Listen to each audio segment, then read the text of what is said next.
things. They don't really care about it. And drop an RS8, but it seems I'm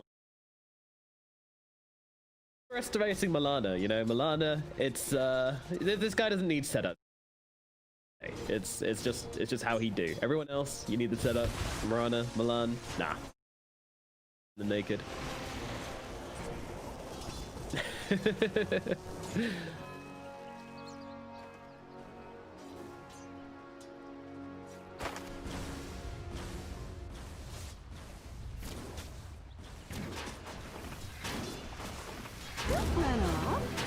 FNG taking some damage. There's that. See, there you go. Proven me. No, just using the arrows a little bit of an extra bit of damage there to finish the job onto FNG, and that's going to be his first blood.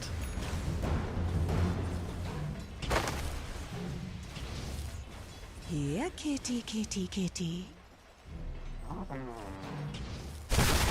roots and run. Yeah, the moment those slows start coming through, there's not really a whole lot you can do there on the Enchantress, because you can't TP away, because an arrow will just come and catch you, so that's the big threat. Meanwhile, top lane, a bit of harassment coming through onto Hanskin. He's just going to TP himself away as well. Says, alright, I'm going back to the tower. See you later. Again, a lane of slows between the Lifestealer and the Phoenix.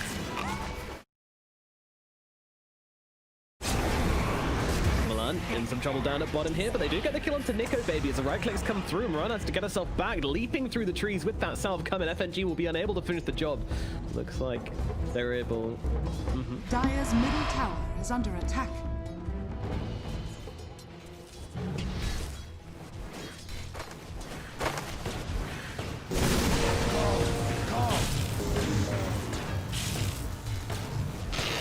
Yeah. Uh-oh. Uh-oh, Lifestealer. Oh, does manage to make his way through those creeps and get himself away. And now the salve will come through from Fada. The Lifestealer barely surviving that one, but it's getting very, very close to falling into up and top. A lot of pressure coming down from both sides in this safe lane. As again, Valdera comes out of bottom as they try to drop the Spectre here. They're throwing a lot onto Nico Baby. Can they finish the job? Looks like they will be able to do so, but 33 getting loads of charges at the same time, and she finds the impetus to finish the job, brings down the Viper. So FNG does find some kind of trade, but nevertheless, Spectre going down as a headline here. Gotcha. Oh no.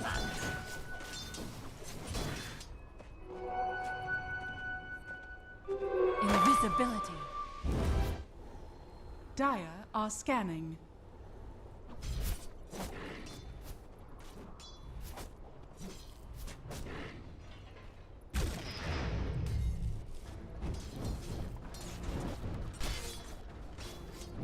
Yeah.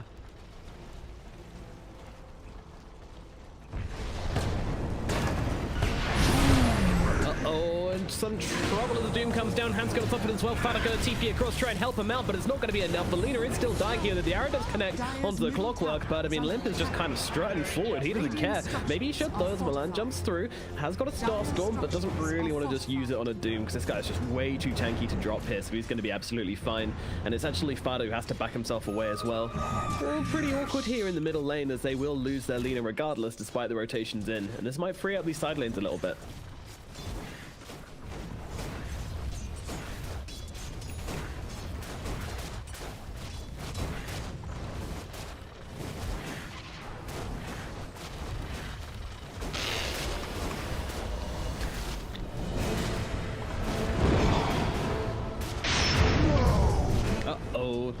Down he goes. Yep, first use of Dragoon Blade from Boromir. He dies, just uses the TP to come back to a different lane, catch him off by surprise, and get himself a kill into the Nature's Prophet. What has he done from Boromir?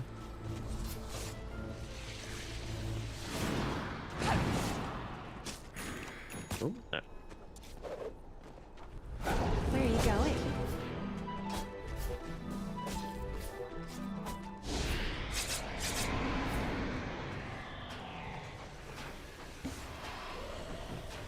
Yeah.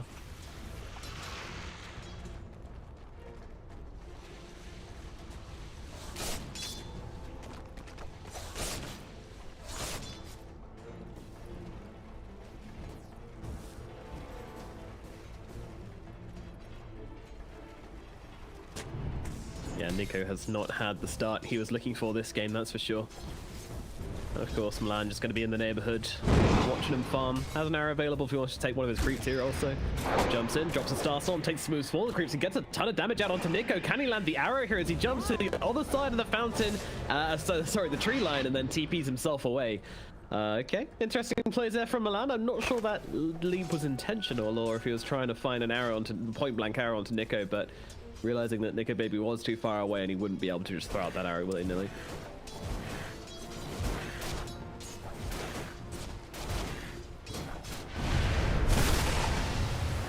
Dire's middle tower is under attack.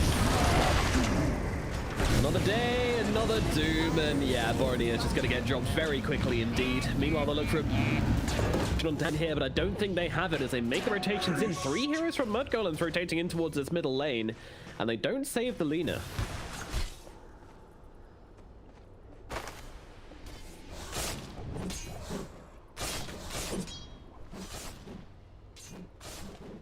Really is. Yeah, really is. So once more, the side lanes opened up again for Alliance as S4's allowed to just do his thing. Spectre, well, she's in the jungle now, doesn't really want to... Oh, this is interesting, actually. Nico Baby is actually being helped by FNG to jungle. FNG is using the Satyr Tormentor just to give him the health regen aura and to kind of tank the creeps for him a little bit as well. Very interesting. Green turns to gray. Ooh. Okay. Hot enough for you? Radiant are scanning. Vent!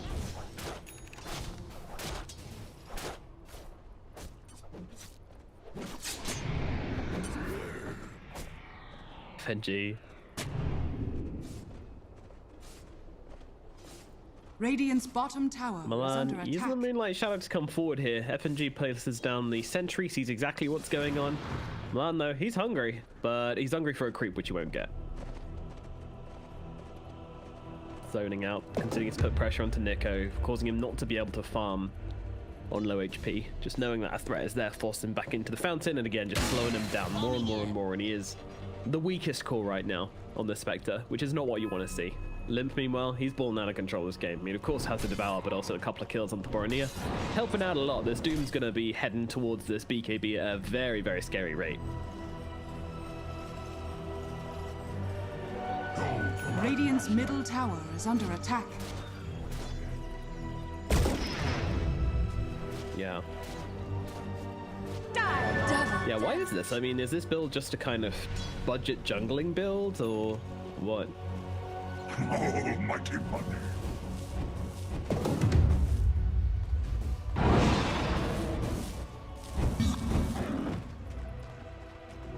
Money to burn. Dire are scanning. Dire's top tower is under attack. Top lane, the Doom comes down. Although, yeah, the team is not here to follow up, and Mudgolem's going to TP in the defensives and make sure they can make something happen. And Limb just pops out drums and starts running at Fada. He's so damn fast with his phase boots, drums, plus Scorched Earth that Fada is just scared away. Radiant structures are fortified. Let's get everyone his health back. He's going to heal up through it. Meanwhile, yeah, Borneo's going to go down in the bottom lane. 33 is going to be the next target as well. They've got those trees out onto him, and the Viper is indeed going to drop here. Meanwhile, in the top side, the Doom was able to get himself away, back towards mid, so all is well there as well. So it's going to be Viper and Lina dead, as well as the clockwork for Alliance. Pretty damn good for Alliance, though, as they continue to put on the pressure.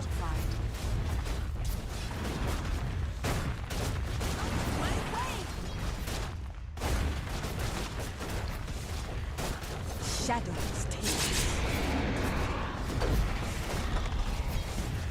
Radiant's top tower is under attack. Dire's bottom tower has fallen.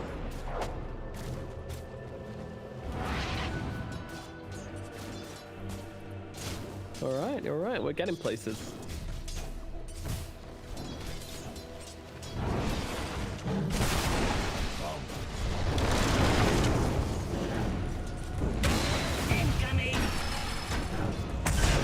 shot from Hanskin actually misses, but he's going to be able to walk in and get a Bornir in the cogs regardless. The Supernova comes down. They want to try and fight this one on Mud Golem, but I'm not sure this is going to work out too early. Turn around, kill the egg instantly. Skidder diving in here to get the kill onto FNG. Will do so, but immediately gets taken down by these four heroes. I don't know what they're doing here. Milan walks in some trouble. 33 shows up, tries to kill off S4. S4 just hastes up to the high ground, tries to TP away. Not going to happen. Another kill gained by the side of Mud Golems, but are they going to lose 33? A buyback comes out from Sparta to make sure 33 will not be going down here. Mud Golems will keep their heroes alive. A very interesting trade there from Mud Golems, but I guess they do keep their tier 1 tower at mid alive.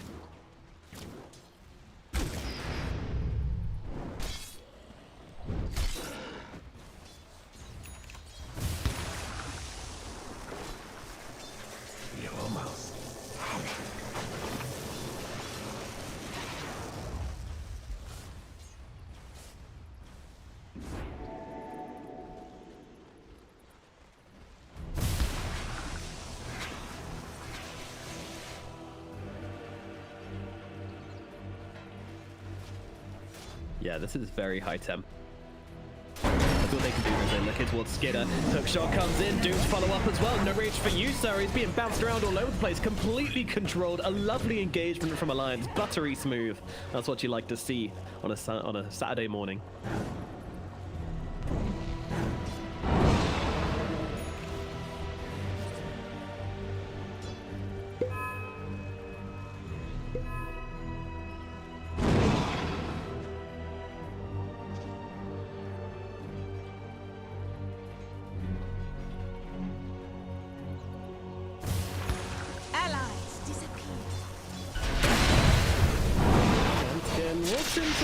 Yeah, LSA comes to... Okay, Viper Strike and Laguna Blade thrown into that clockwork. Mud Golems, they want to send a message. Make an example of them. Regeneration. It's very dangerous. Meanwhile, S4 seen up in the top lane here. He's got that TP, but Milan is ready to throw in the arrow, so really no way for him to escape here as S4 will get chased down by the side of Mud Golems. Another hero killed off.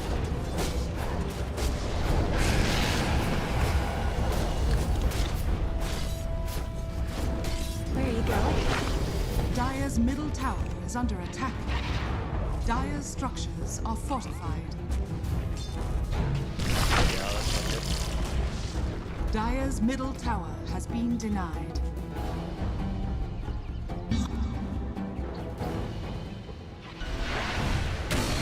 Players here. Come on, sprites. Yeah, and, you know, jokes out of the way, it is very hard to land an arrow if you don't have any kind of setup, which is why we're expecting, I mean, either one of these guys to go for a Yules for this game, but Milana started off with the Veil. Top tower is under attack. Or, oh, never mind. Wait, you didn't? Oh. Dang, I would have really liked to see that. Yeah.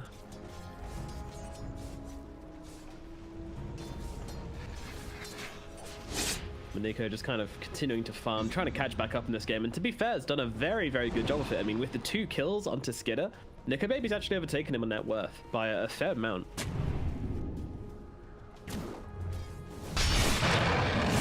Radiant's middle tower is under attack. Dire's top tower is under attack. Rather Radiant's lovely. bottom tower It is indeed. Yeah, attack. your dispersion, 4 points with the blade mail passive as well. Creeps just die. Dire's structures You just have are such a nice time fortified. farming through the jungle. Dire's top tower is under attack. Radiant's bottom tower is under attack. Radiant's structures are fortified. No.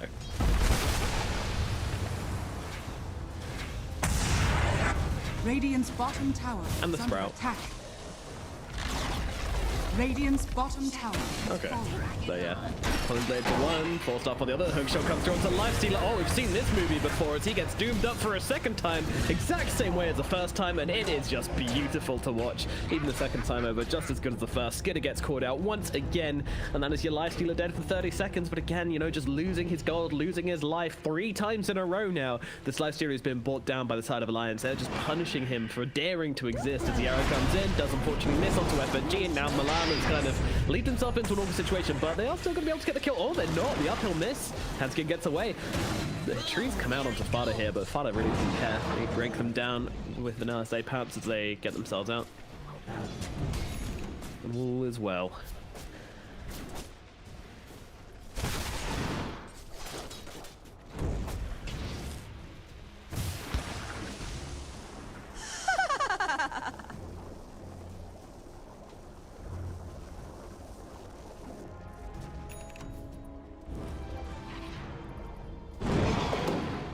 Yeah, and with Doom on cooldown, it feels like the best time to go, but then again, you're still fighting into Horn, you're still fighting into Hookshot. It's not that easy side of Mud Golems, but they need to find something, because this game's kind of starting to spiral out of control for them.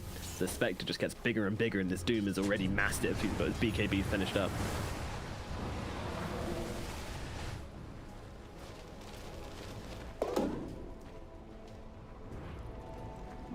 Hey! I'll never bow. Okay.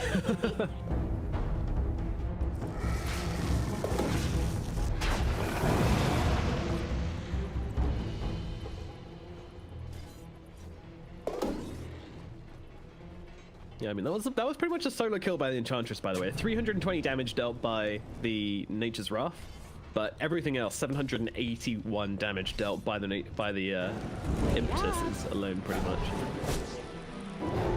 Don't want to mess with that. Get her again. Sees the Doom, gets away. Oh, God. Budget. Yeah.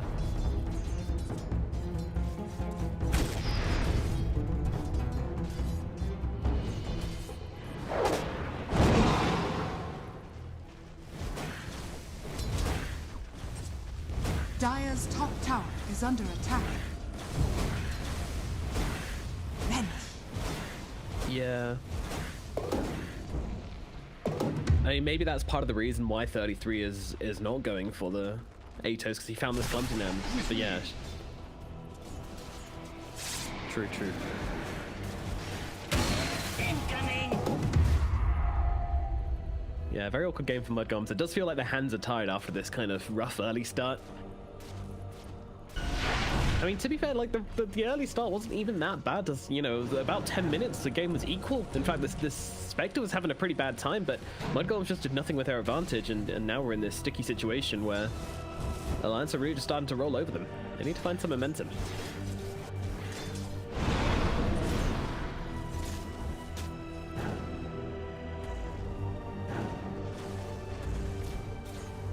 Yeah. Invisibility! Money to burn.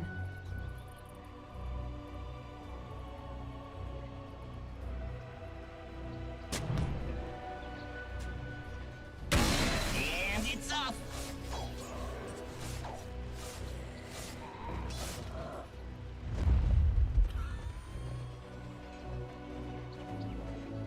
Yeah, that's true. But Skidder, interestingly, is going for the BKB next, so our guy wants that magic resistance. I mean, is this a good idea? Radiant are scanning.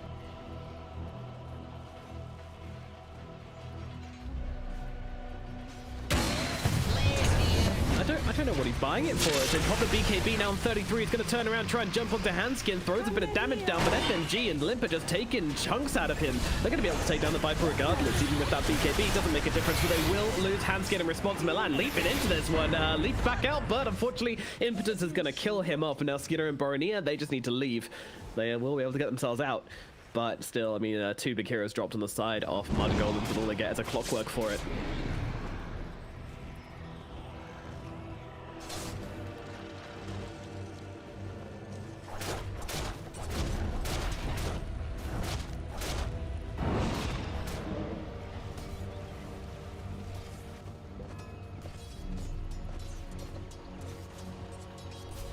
Yeah.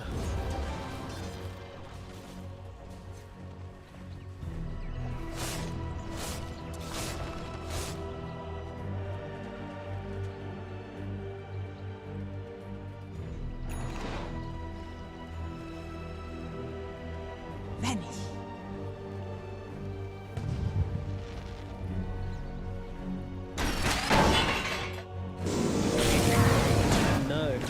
was going to mention as well, like both the supports are nowhere near, and you know the Phoenix is going for a 4-staff, of course, because you're playing into a clock and a Nature's Prophet. I'm just very confused by these item builds. As in the back line, Spectre being jumped by 33, but this isn't really going too well for the 33 Meister here, as he's going to run back to the safety of his teammates. Boromir is here, but unfortunately, I don't know how much safe these guys really are. They're chasing on the side of Alliance. Do they have to catch is a question. Another dagger available in 1 second, and they will be able to land onto 33, along with a flare coming through. It's a lot of damage onto this Viper. The 4 staffs away, going to try and help him out. Meanwhile, it's Supernova in the back line. Stop FNG just soloing the Phoenix. It is a sad state of affairs for the side of Mud Golems as Spada backs himself away.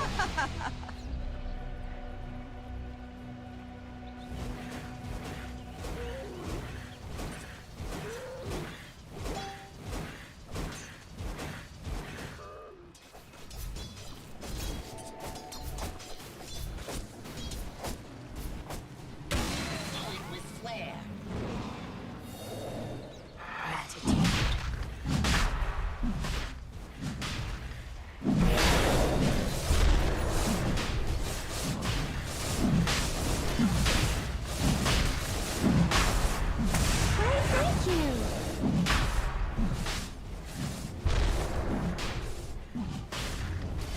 Yeah.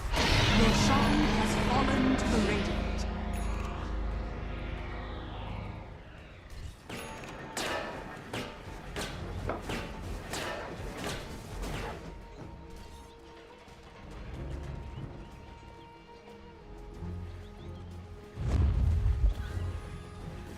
Yeah, for sure.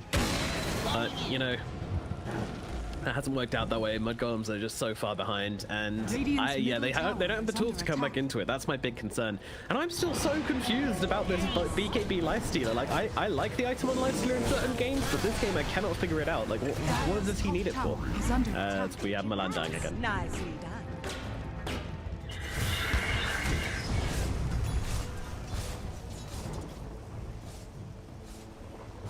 Dire's top So it's a tower awkward is under answer. attack. Heal us. Boom, there it goes.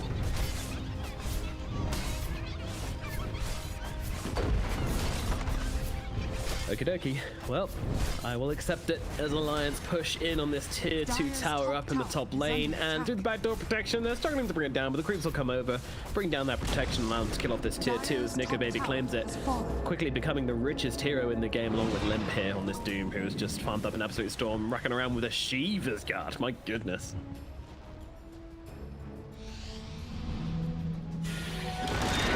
Seeds of Radiant's middle tower is under attack.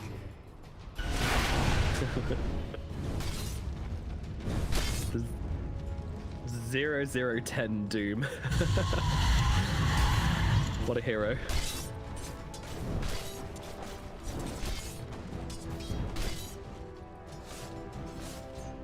Radiant's courier has Such a been beast.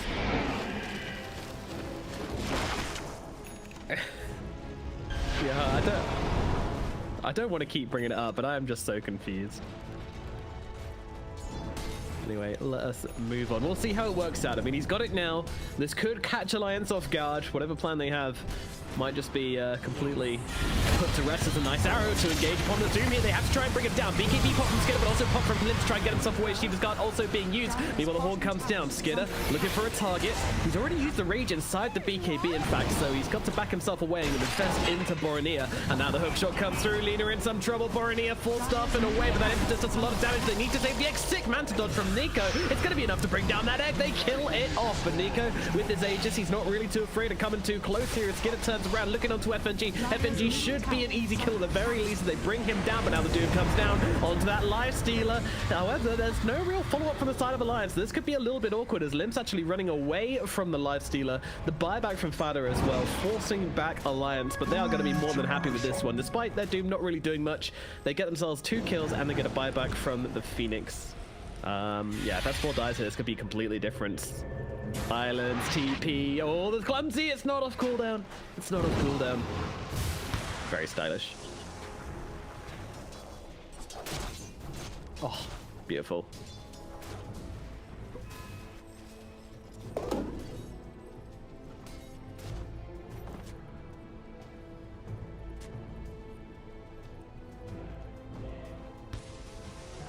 Small reward. Yeah.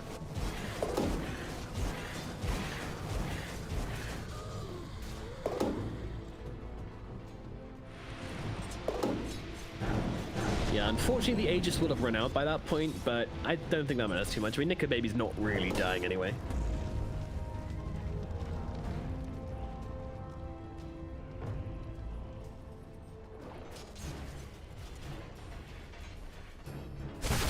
Uprooted after them.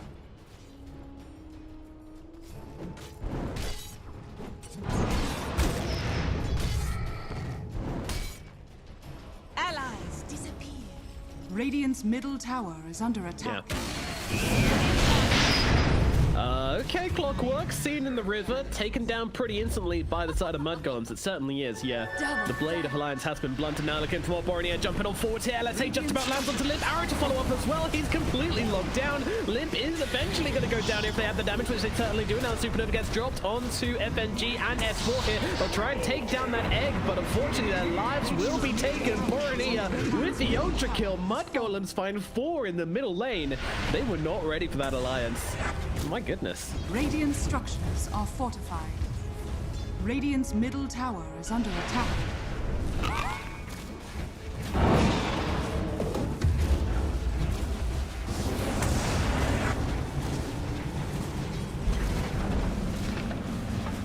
Very, very tasty from Borneo as they take down this middle 2 tower.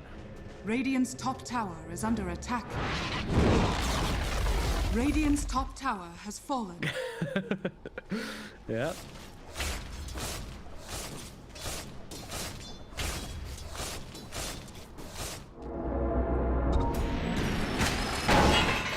Hook shot through from Hanskin. He's on top of the Phoenix right now. Phoenix trying to get himself away, but Silencer's coming out onto him. He needs to find a way out of this one, but unfortunately, it's not going to happen. Down goes the Phoenix. 45 seconds on the sidelines as Martin TPs himself away. Sorry, 75 seconds, yeah.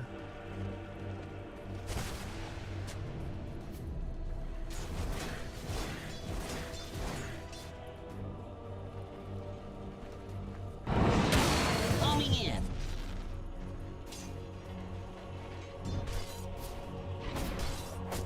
You may be right. Mud Golems, they need to avoid an engagement here. They cannot afford to fight without their Phoenix.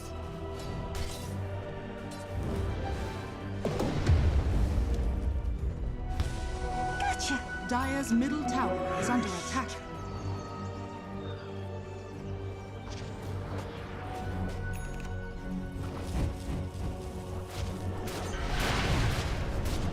Really nice to get that influx of gold for your team. Oh, but with that kill, we have the first new net worth leader for the first time as Borneo gets the ultra kill and puts himself into the top spot of net worth. Pretty nice.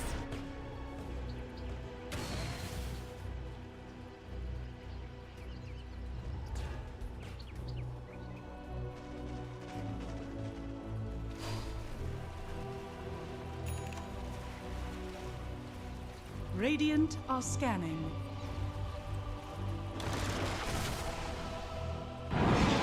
Shadows, take us.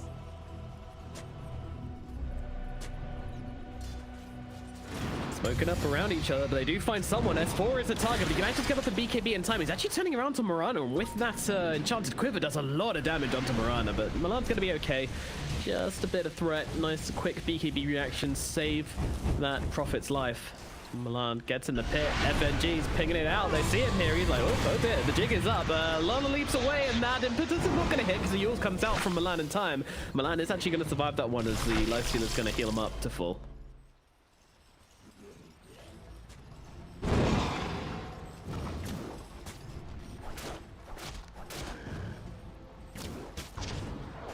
Boom, there it Ooh, goes. okay, alright. He's feeling shy today.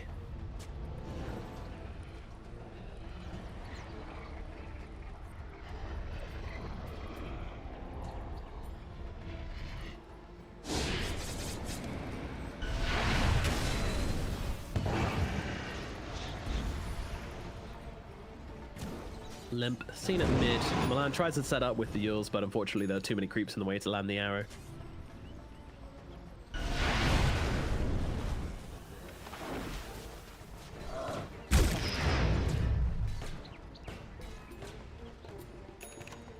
Yeah, that's got to be annoying. But Viper went for the Ags as well. That's interesting.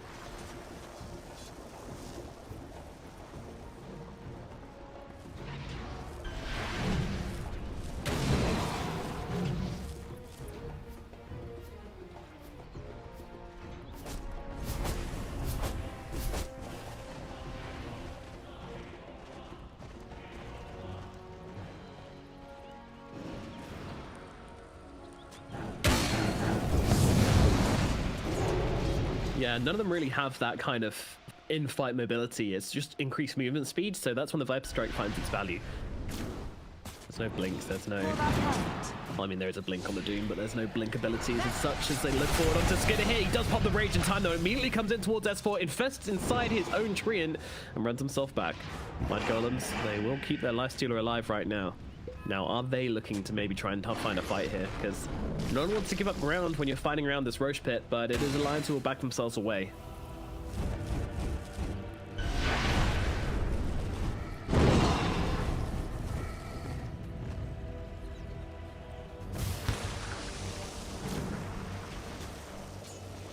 Yeah, I guess so.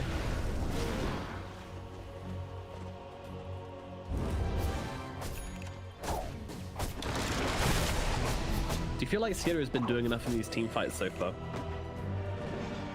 Incoming!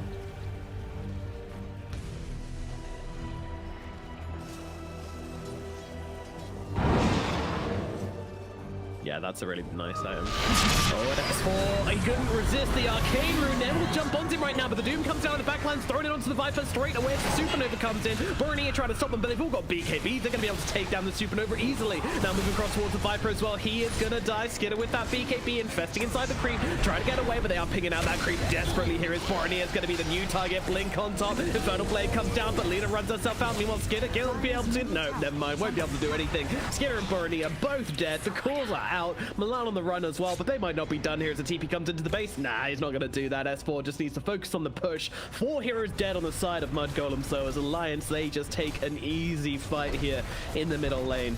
4 heroes dead, and they're not even interested in Roshan. They are going down the middle lane. They want to force some buybacks or get themselves barracks. Dire structures are fortified.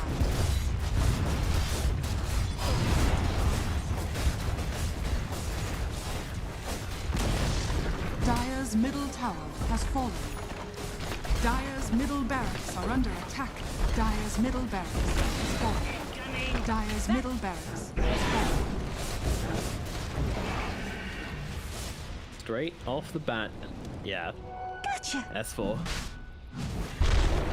He's straight in there. Has been killed.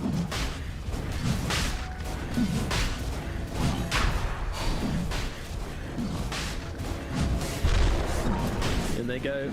S4, Nico Baby and Limb inside the pit, taking down that Roshan, grabbing that Aegis. I'm guessing this belongs to Nico Baby, this Aegis. Roshan has fallen for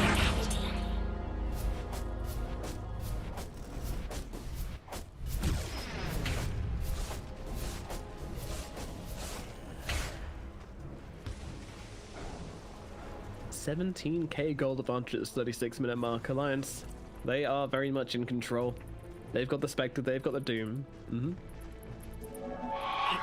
Ascendancy.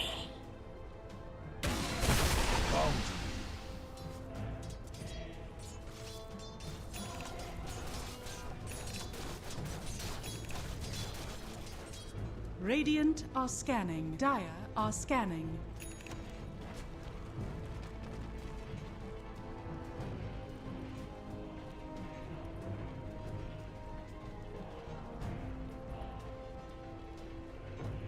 Wow. Okay. Gonna see some Sprinks. I don't think I've seen this Axe yet. Is it actually any good?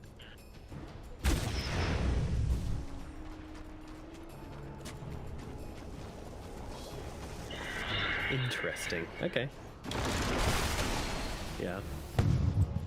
I am most intrigued to see it in action from FNG here, as Mud Golems really having that noose tightened around their neck here. They are inside their base. They are scared. One more fight left in them, I would guess. One final try. Can they repel the force of Alliance? Shadows take us. And they might be the ones to make the aggression here as they move in to the trees. Trying to go undetected through the flare. They might not be ready for this one. Arrow comes down. It lands onto S4. A beautiful naked arrow from Milan here. Can they finish the job, though? They will be able to bring down that Nature's Prophet. No, he won't. Cheese comes out. BKB as well. Meanwhile, the egg on the back line is going to get taken down by Nico Baby. And Limp doesn't stand a chance. The Doom's out onto the Viper once again as he's going to get his potatoes mashed in the middle of the fight. Skinner trying to take down Hanskin. Hanskin, though, he is just too tanky, in fact. Skinner has to run himself away, but with that BKB running out, now popping the Rage instead. But Milan is dead in the back lines. It's only him and Boromir left. Boromir is out, but Skinner might not be so in the same position here as he's going to get taken down by the side of Alliance. 4 heroes dead on the side of Mud Golems. Alliance, I think they've just won this game. Dire's bottom tower has fallen. There it is.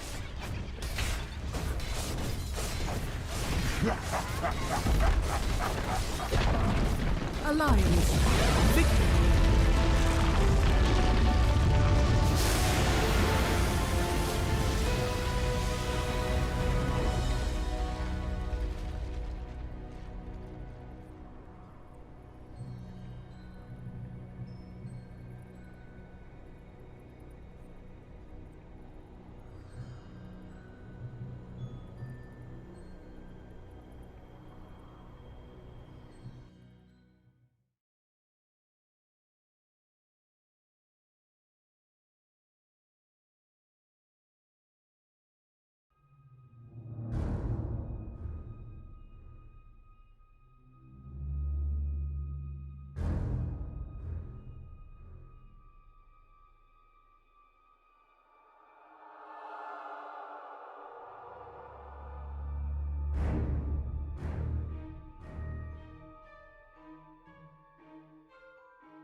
Dire team ban.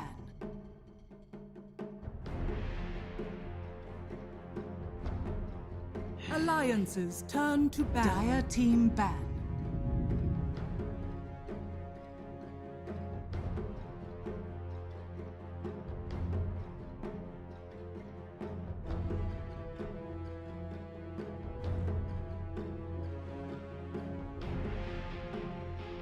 Alliances turn to ban.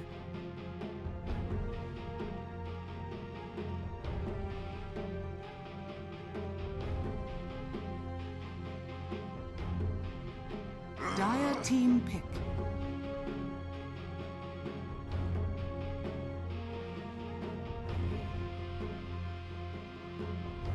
Alliances turn to pick.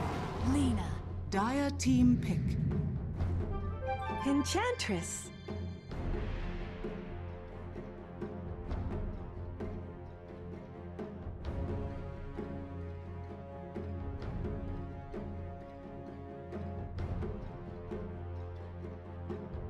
Ten seconds remaining. 5 seconds remaining.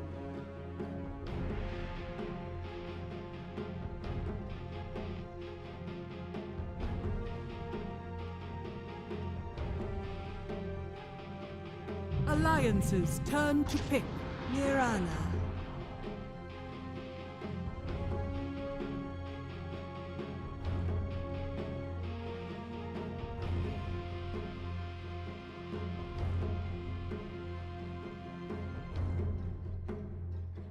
Ten seconds remaining. 5 seconds remaining.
Dire team ban. Void incarnate.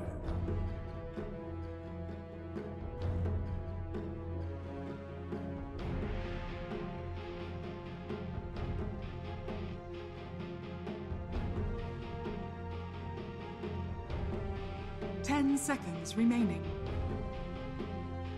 Alliances turn to ban.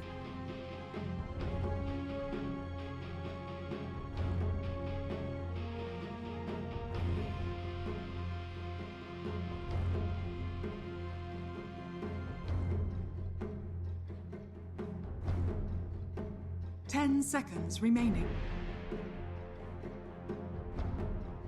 5 seconds remaining.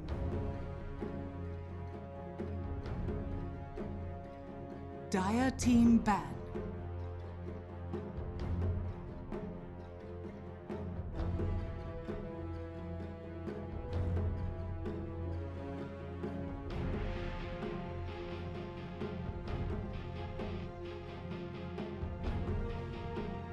Ten seconds remaining. 5 seconds remaining.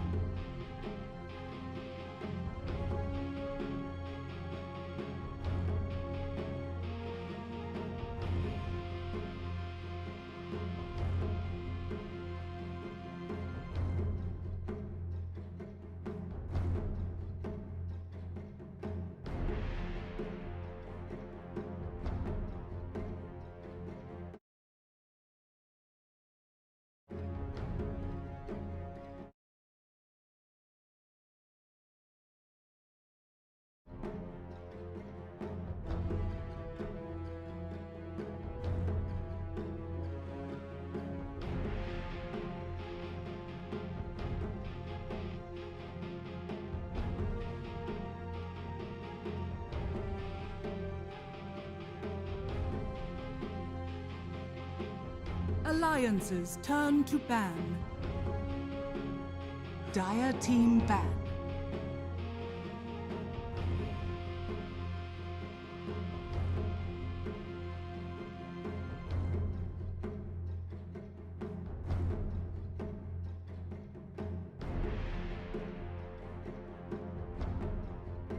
Ten seconds remaining. 5 seconds remaining.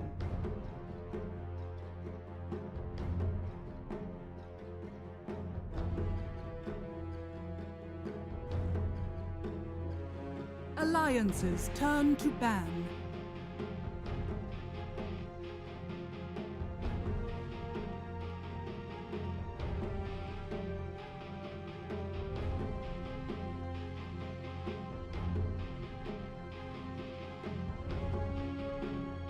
Ten seconds remaining. 5 seconds remaining.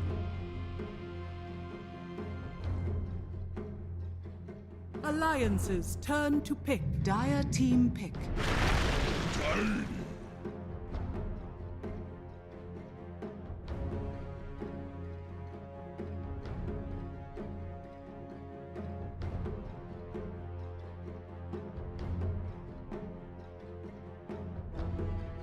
10 seconds remaining. 5 seconds remaining.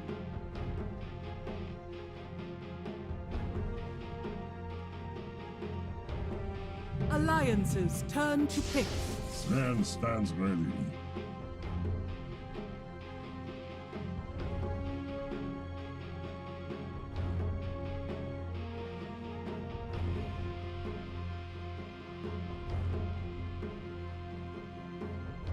Ten seconds remaining. 5 seconds remaining.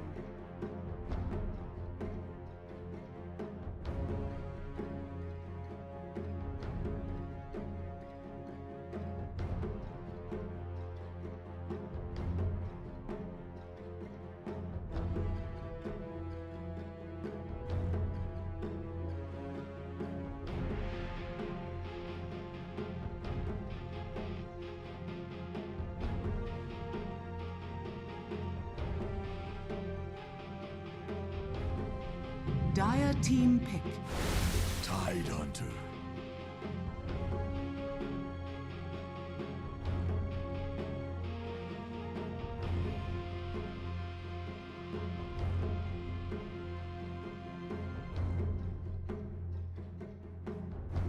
Ten seconds remaining. Dire team ban.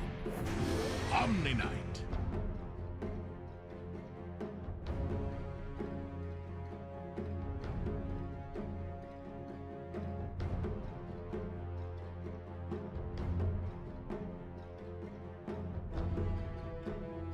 10 seconds remaining. Alliances turn to ban.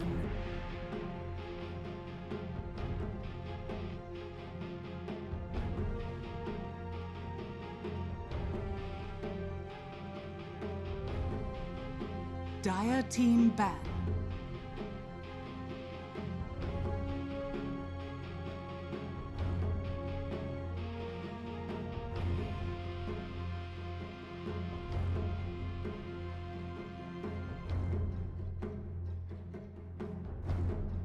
Ten seconds remaining.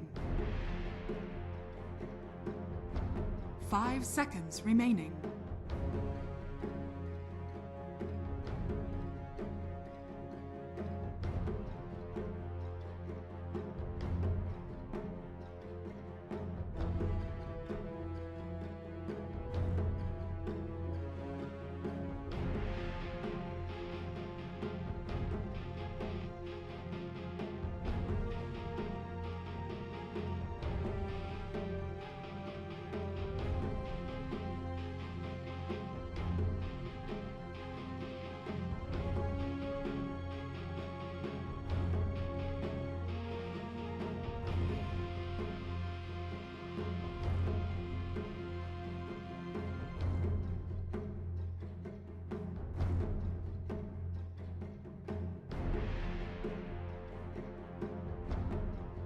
Alliances turn to ban.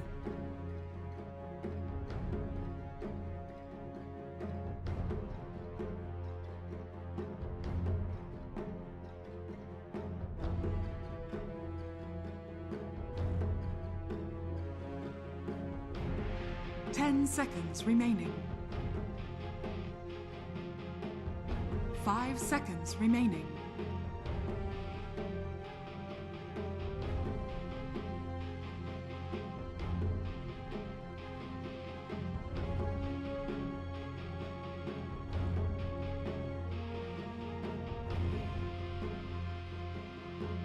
Dire team pick.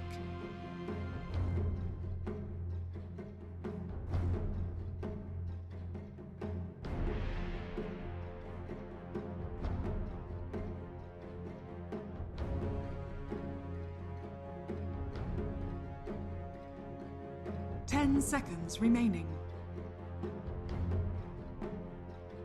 5 seconds remaining. Alliances turn to pick. There is prophet.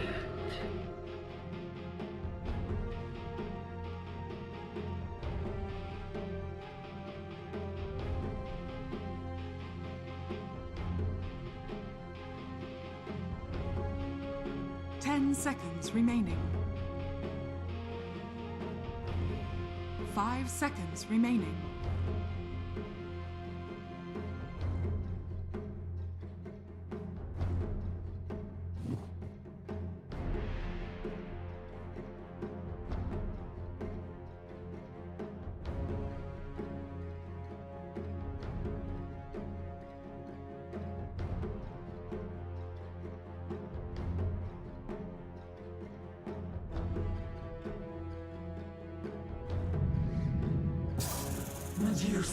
Choose your hero.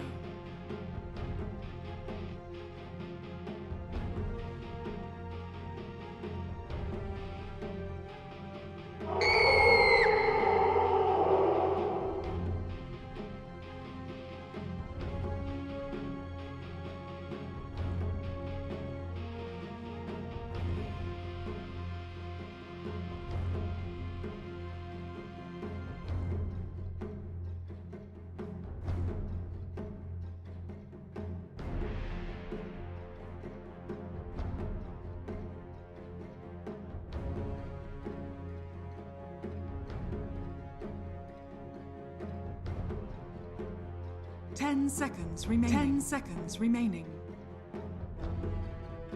5 seconds remaining.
Smooth as honey, Tsunami. Thank you very much, guys. Yeah, let's get into this next game. Mudgolems being down in game number 1. Theban, do you have a better chance here in game number 2? Here, kitty, kitty, kitty.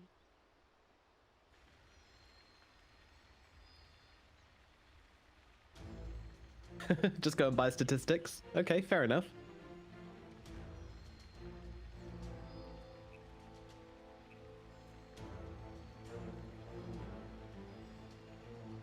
Yeah.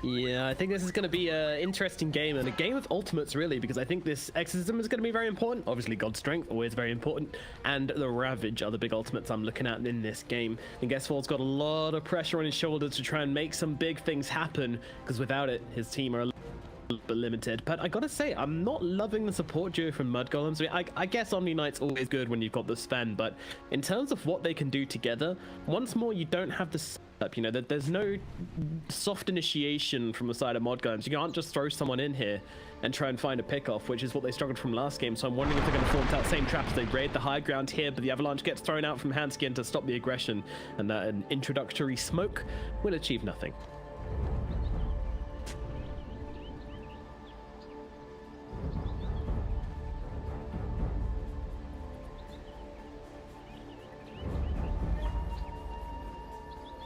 "30 seconds to battle."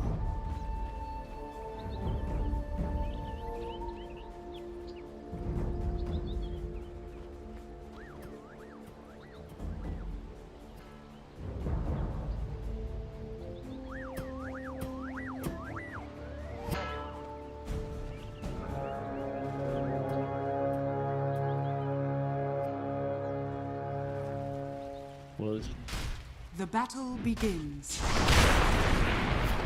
stern out from the Sven as Hanskin rocks on through with the Avalanche. Was it quick enough to pick up the bouncy rune? It most certainly was. Hanskin will be able to take it, and that's going to make it 2-2 for Alliance as FNG picks up the other one here. So despite a little bit of a scuffle, it's all nice and even on the bouncy rune front. Nothing crazy starting things off. Talk about crazy. Are any of these lanes which you think could get a bit wild or a bit carried away with one side or the other?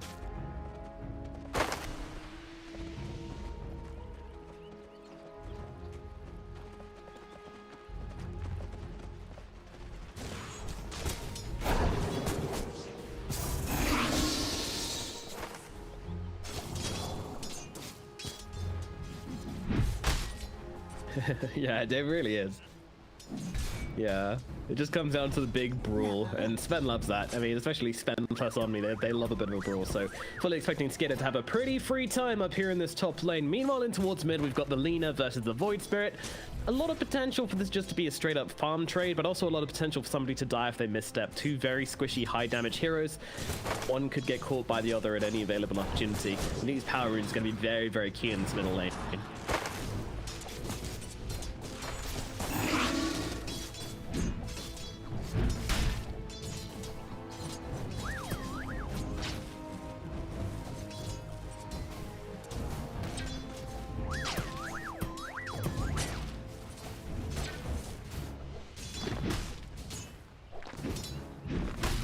Radiant's top tower is under attack.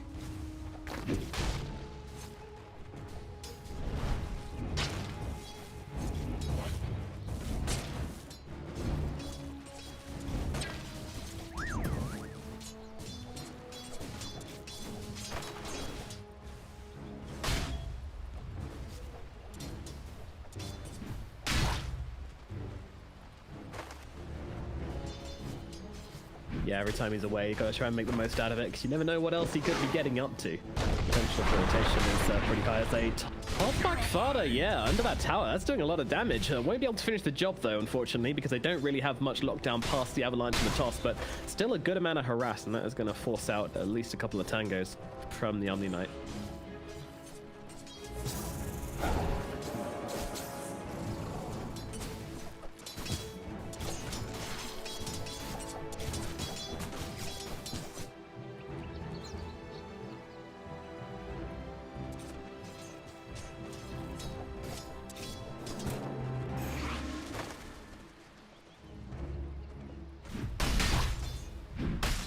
Yeah, she's been pretty annoying in that regard. Yeah, do you remember, was it? I can't remember who it was who came up against Milan as Enchantress and then just decided not to level Enchant, and that turned out to be the worst idea ever. Ah, yeah, yeah. Celery. That was an awkward game.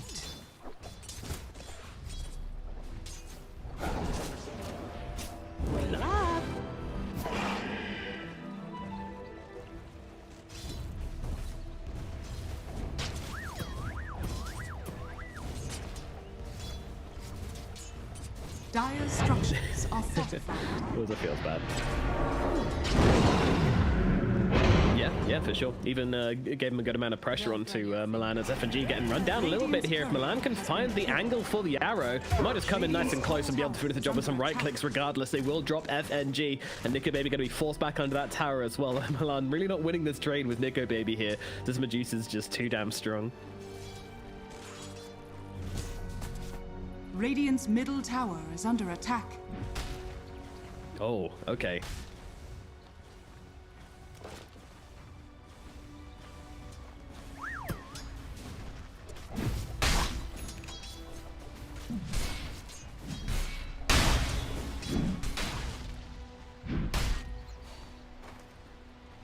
Yeah, pretty classics. Just get as much harassment out as possible, but Nico Baby spamming out these snakes. Milan coming on through, gonna throw down that arrow, but no, once again, cancelling it out. There's one thing which Milan was doing really nicely last game, which I'm surprised we haven't really seen just yet in this bottom lane, but I'm sure we will. It's when he uses this arrow as a zoning tool. So he throws it in front of them, and they know that, you know, they can't walk into the arrow, but at the same time, you don't want to keep on standing on top of a vice siphoning you up, or in this case, a Death Prophet who's spirit siphoning you. So that little interaction there is something which Milan does really, really well, just using the arrow in a kind of more 3D sense. Not just throw out a hit arrow, but sometimes you don't need to hit arrow for arrow to be good. Time. Yes, we smart. Bounty. Yeah, exactly. I'm well read in that stuff. Meanwhile, big long arrow going to come through and take out the tomato. So that's going to free 33 up, but he did still take a ton of damage whilst Milan went off to grab some bounty runes.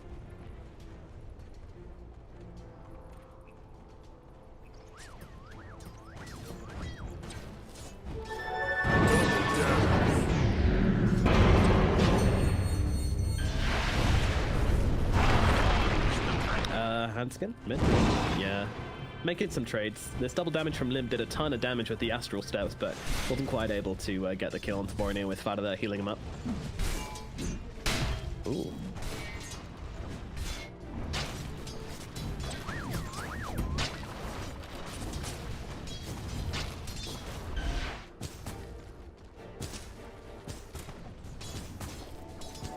And a big toss back here onto Fada just to kind of free up Hanskin. He's trying to play around it, and Limp will be able to come in and grab that illusion rune now. And even looking onto Boromir, he's still got that double damage running. Yeah, the illusion rune comes down as well, but can't find the initiation onto Boromir. Doesn't really want to throw down the Dissimilate, that would be his last spell, and could put him in an awkward position. So just going to play it safe, keep the advantage.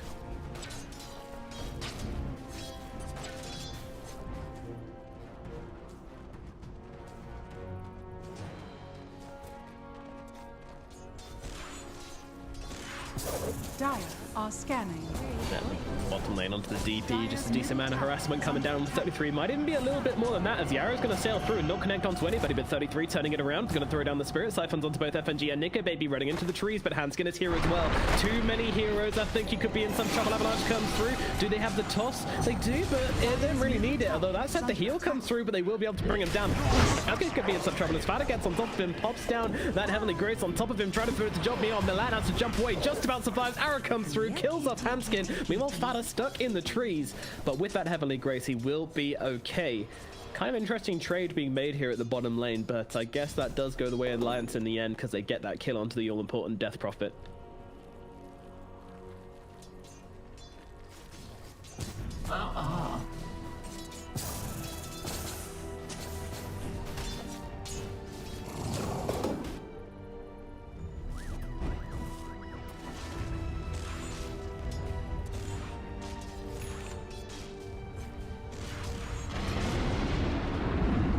Radiant structures are fortified. Wow. Dire's top tower is under attack. What? What? Nice. You know, I love me a good naked hammer, and they will be able to run down Mata. He gets Fata. He gets naked hammered as they look in towards 33 as well. Trying to hide in the tree. He's going to pop the Exorcism. He's only got one Spirit Siphon to work with here, so it could be a little bit awkward, but it's going to be enough to chase back Alliance. And Hanskin actually getting a little bit stuck in the tree lines here, and he gets run down very, very quickly. Meanwhile, Mirio Hammer comes down onto that tower. S4 getting those pushes in nice and early here, as that tier 1 tower starts to tick away to that damage.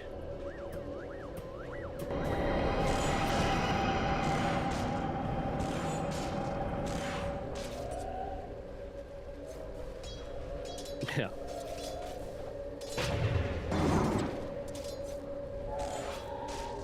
Three with some nice footwork there, though.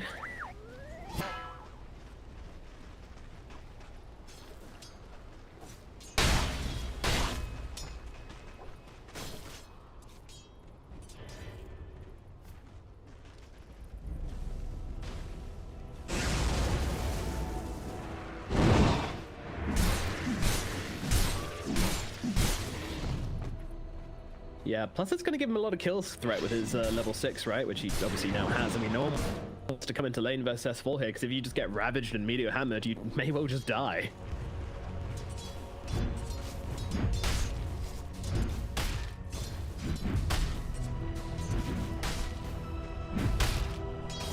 Sad.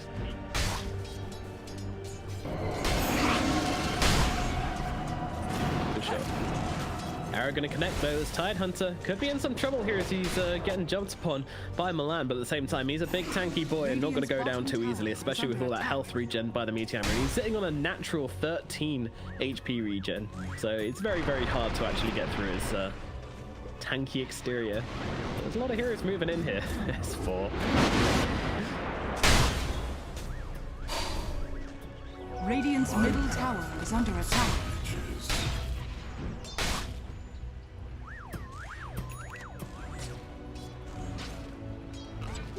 Invisibility. Dire's bottom tower is under attack. Here he comes, the big fishy boy. Hammer off cooldown again. Like, he just doesn't care. Just again and again. Every time it's off cooldown, it comes over. Now they drop the Ravage down onto the Death Prophet here. And Nip coming in as well as FNG throws in a couple of impetuses. And with the toss back, it is going to be enough damage to bring down 33. And Fada joining this engagement for some reason. I mean, he's going to try and get up as much damage as he can with the Purification. Meanwhile, Aaron from the sideline catches onto FNG. Milan drops down the Starstorm, but FNG is still healthy enough to survive through it. And that is going to be the tower going down at last from the side of Alliance as they take down 2 heroes.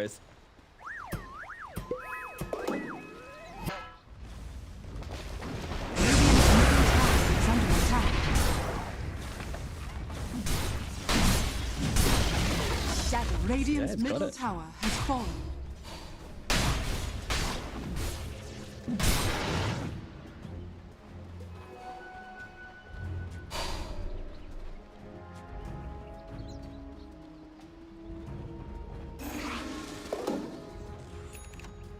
Yeah, I think he realizes that without this Ravage, they don't really have the capabilities to bring him down super easily, so is under attack.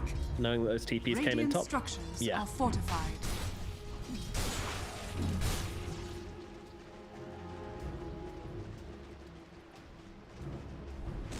Radiant's bottom tower is under attack. Very nice trade. Meanwhile, S4 now he's in the mid lane. Oh my goodness, this is so obnoxious. Yeah, he's too big. Manages to steal across the creep wave. 10 seconds to the back. I mean, this is just clowny, but it's very, very good. I mean, it's cheesy, but at the same time, it's good cheese. You know, it's a nice, well-ripened gorgonzola. It's not some stinky blue cheese or something. The gorgonzola is a blue cheese.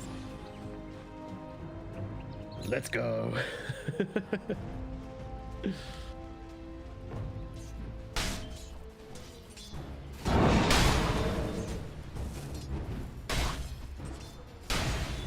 Yeah, they're coming in for him.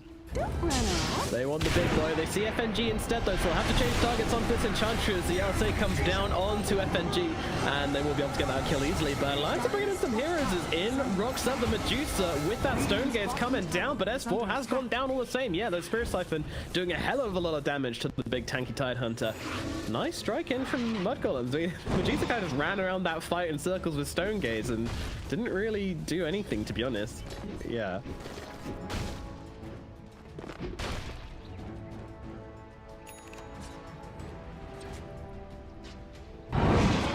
No problems at all. In.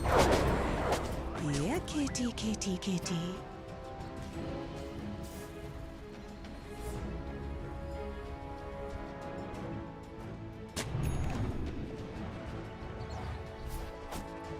Yeah, it's a good idea to try and come up with some kind of counter percentages. Play the math game. All about that. But this game's going to hit a bit of a rock now. I would kind of like to see Alliance do something with this Ravage, but at the same time, they kind of just want to make space for their Medusa to farm. Until she's really online, their damage is a little bit lacking. I mean, it's a Void Spirit, really, isn't it? And yeah, it just feels a bit awkward. Fear not heresy. S4 getting jumped again in the middle lane. He did manage to dodge out the arrow, but still could be in some trouble here as the stun's going to connect him with that Spirit Siphon. I mean, it's just slowly melting away at S4, and he's going to go down in the exact same way as before.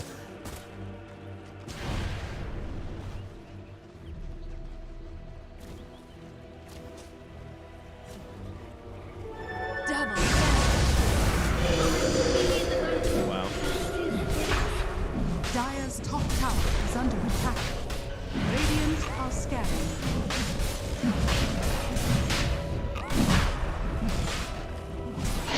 Roshan has fallen to the dark.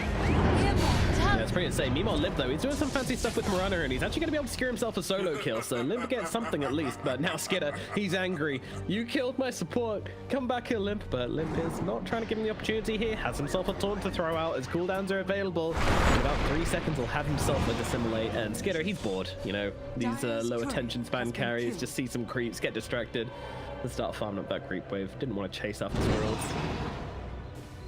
Radiant's middle tower is under attack. Mudgolem's looking way better in this game too. It's nice, you know. They're playing at a much higher pace than game one. It feels like they really know what they're doing with this draft, rather than last game. They did just feel a little bit lost.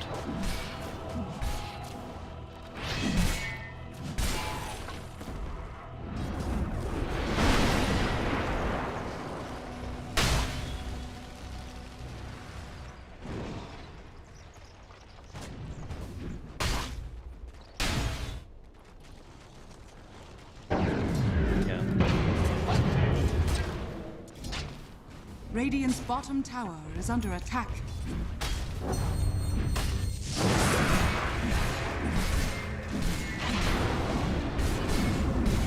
Radiant structures are fortified. Meteor Hammer though, down in the bottom lane, lands up onto Skidder, and now the Avalanche toss combination comes in from Hanskin, grouping them both up together. Oh my goodness, the Sven is dead. 33 could be in some trouble as well. Milan trying to help him out, but he can't really commit that much to actually save him here. But Boronier comes through, the Cavalry are coming, they're looking for some revenge on Mudgolems, but Alliance still holding their lines as the LSA comes down. Hanskin to the back line, so finds a cheeky pick up onto 33. Beautifully done from the Tiny with that fresh Blink Dagger coming out and making 2 huge moves already with it, and now Boronier gets a little bit carried away as he lands a big stun, but Laguna Blade comes down, not going to be able to bring down Limpy's going to lose his first life. Alliance, they're sticking around for life number 2. I think they very well might be, as in comes that Meteor Hammer. Yule's out from the Lina, going to help avoid that one though.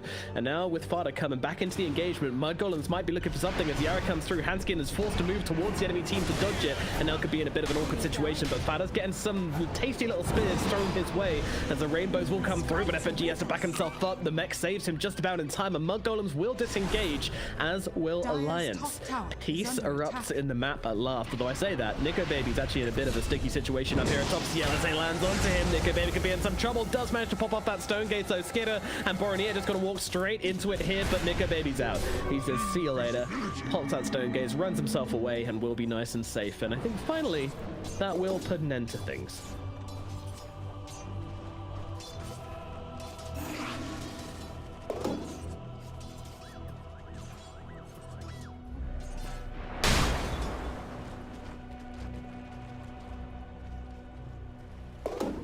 No, they were not. No, they were not. Dire's bottom tower is under attack.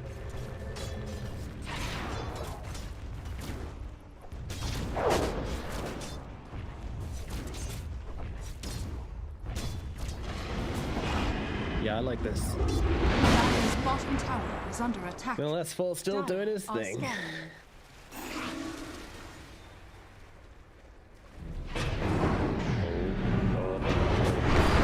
3 getting jumped. Fanner and Boronier are behind him though, so they're going to be able to throw down the Heavenly Grace onto the Death Prophet, and now they can look for the turnaround of Hanskin. Hanskin get a little bit baited there by his teammate, and he is going to get killed off.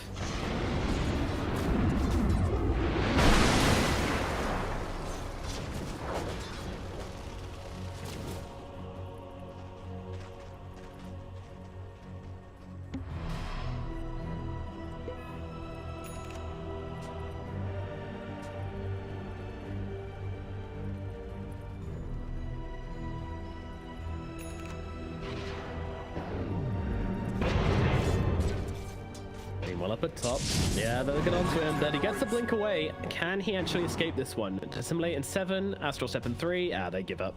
Can't blame them. Chasing Void Spirit just feels like such a futile task.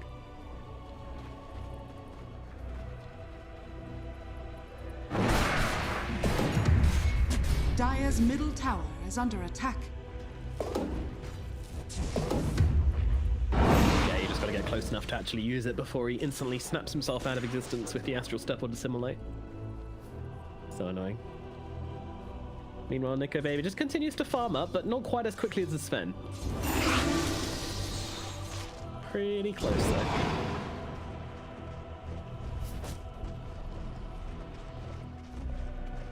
Vanish.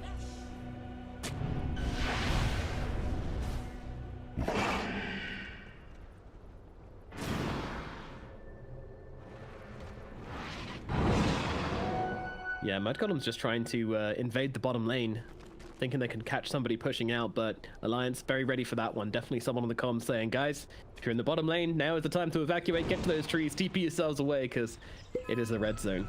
And they dodge out the gang pretty damn well. Dire's top tower. Astral seems to have learned his lesson after his couple of failed attempts on the mid lane. And he's much more defensively.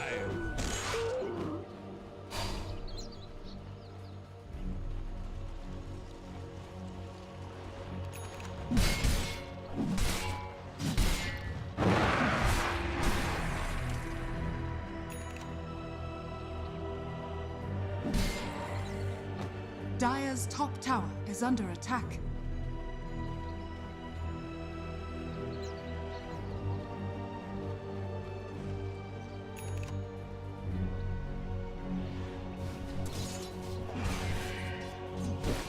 Dire's top tower is Yeah, under I mean, attack. that kind of feels like what they need to be doing currently, because Medusa is pretty much free farming as it stands.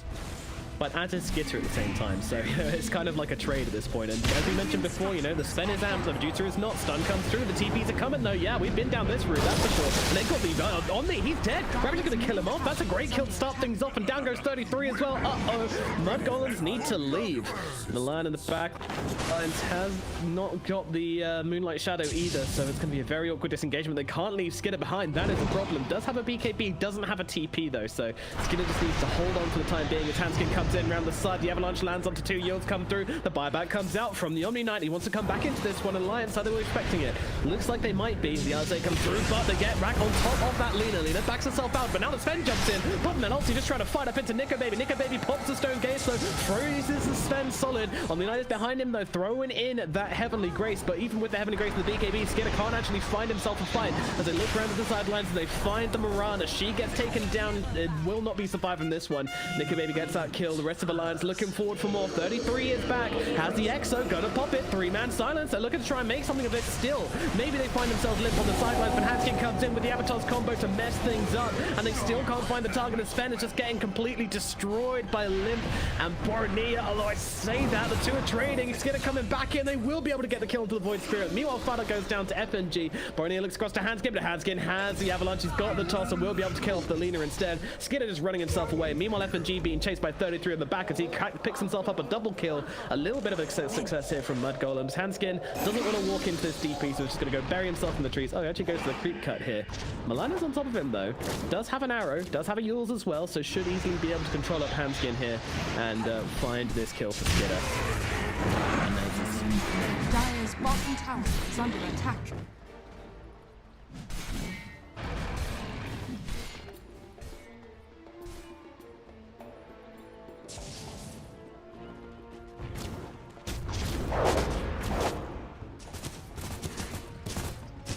Dire's bottom tower is under attack.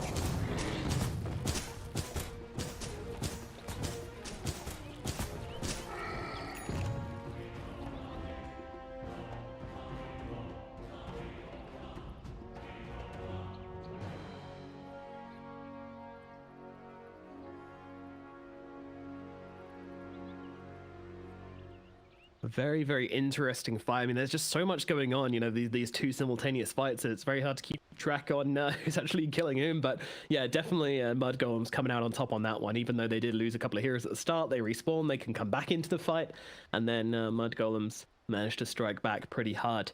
Very interesting game though. It's just kind of Sven versus Deucer, and again, you know, this 1v1 is very interesting when it's in a nutshell, but of course never really the case where it's just the two heroes versus each other. There's always a supporting cast involved.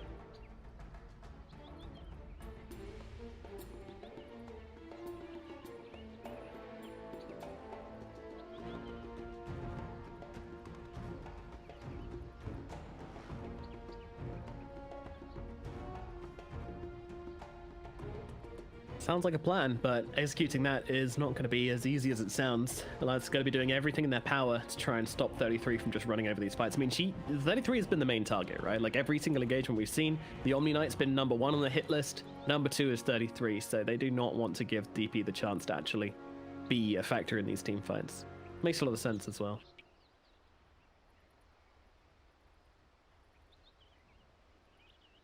Yeah. Mm-hmm.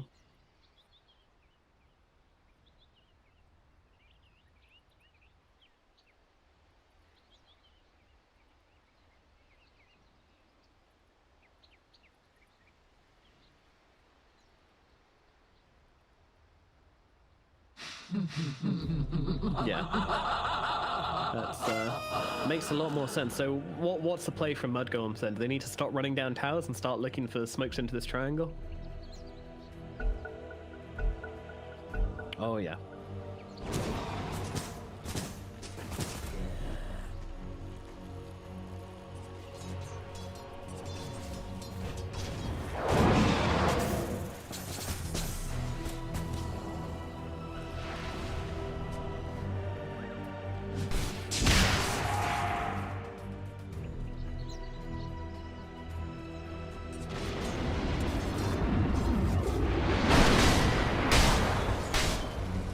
Yeah, agreed. Radiant are scared. That Skadi is well on the way though. Medusa is an absolute monster. As we've seen, you know, they're just throwing everything her way. And she's like, I don't really mind. You know, Sven attacking me with God Strength. It doesn't matter. I'm good. Laguna Blade, no worries. Oh, Yule's out onto the Enchantress. This is a nice pick off here for the side Mud Golems. They can turn this into a Roche and they will just drop that Laguna Blade to finish off the Enchantress. Cook her up nice and good. Put her on the barbecue. And now look across to going. But Limp could still be in some trouble. Has the Yules available? Oh no, doesn't. Actually has a Clumsy Net instead. Does it the budget way, but unfortunately Lilina wasn't close enough to come over and follow up on that. Dire's bottom tower is under attack.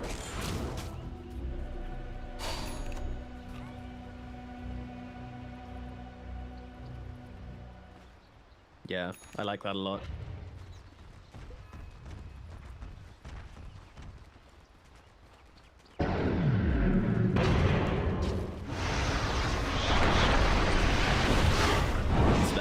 Tossed away back to his team, but he's got that axe to jump back onto Limp here. It's a lot of lockdown for him. They've got the Yules, they've got the arrow combination. Limp doesn't have a chance to get out of this one. He is going to lose his life. Great jump from Mud Golems in the middle lane. They can move into Roche here, or they can find themselves a different target. Handskin looks tempting, but instead they jump across, looking over towards S4. He has got that Kraken shell. Ulti available if he wants to pop this one down here. As Nika Baby comes into this one. S4 so low, running away. Skidder can't get in that right click. He's coming up onto the high ground. He wants him so badly, and he will find it, but now the Stone Gate's cutting off his method of retreat. Has to run past another tower here. Skidder on the run. BKB runs out. Tossback comes in. Handskin's playing around with him. The rest of the Mud Golems, they need to come in and actually try and help him out. And the Silence comes down onto 2, and Skidder will get away. What a wacky race here, though, as the Mud Golems somehow keep their heroes alive. Oh, Fata, that is not where you want to be walking, my friend. He's going to be swiftly murdered. He tries to follow his team up to the high ground. No Omni Knight makes it a little bit awkward now from the side of Mud Golems. Was that worth it from the Sven?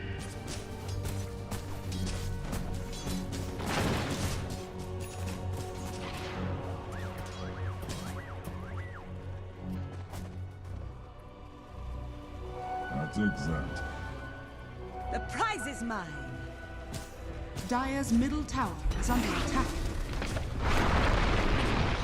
Dire's structures are fortified. Pass back once again, only towards the creep wave though, but it might be enough. They've got that taunt coming through as well, but in comes Fada back from the grave, throws down the heal, Yule's out onto 33. He will be okay though. Meanwhile, Void Spirit might not be so lucky. That's a long ass silence. They're getting on top of this Void Spirit right now. They don't seem to have the damage though, as FNG just comes in the front and tanks up a bit of the damage. They will Stormhammer across. Meanwhile, Nico Baby on the front lines though, he's dropping 2 heroes right now as they jump into the Omni Knight. He's gonna get dropped. Immediately hammered down onto 33 as well. Death Prophet trying to desperately keep himself alive, doesn't have the mana for another Spirit Siphon though. Just going to be enough to keep her alive in this engagement. She backs herself away and the exorcism still ticking on through, but Nico Baby completely unfumbled in the middle of this team fight. So damn tanky. Now they make the play to go in and try and turn this one around. BKB pop from Skinner along with the Gold Strike, but doing absolutely nothing to Nico Baby. He's tapping her on the shoulder pretty much. Nico Baby does not give a shit as they will run themselves away on the side of Mud Golems. Now the Yours comes down. Boronier trying to throw down the Light Strike to slow them down here. Skinner in some trouble as a Stone Gaze gets used by Medusa.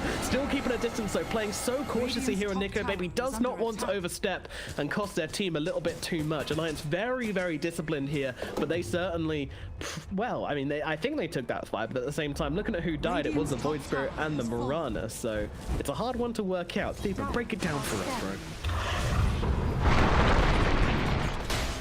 Oh my goodness, it never ends. I guess so. Boronier here on the run right now. She runs up back the trees. Sparta trying to help out, but immediately gets killed off by the side of the Alliance. They cut out the support lines, and now they throw down that Yules. When she comes back to the ground, it's going to be with a stomp as Hanskin is on top of this Lina, and Boronier will fall. Well, that makes your job a lot easier. We can definitely tell who won the engagement now. Dire's structures are fortified.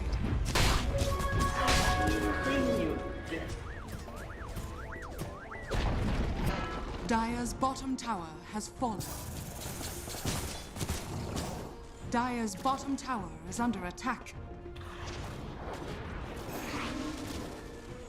For the hunt.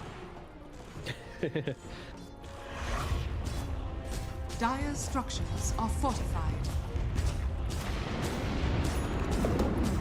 Radiant's top tower is under attack. Dire's bottom tower is under attack. Dire's bottom tower has fallen. I mean, there have been some conceded efforts from Mud Golem to actually bring down this Medusa, but it hasn't really worked.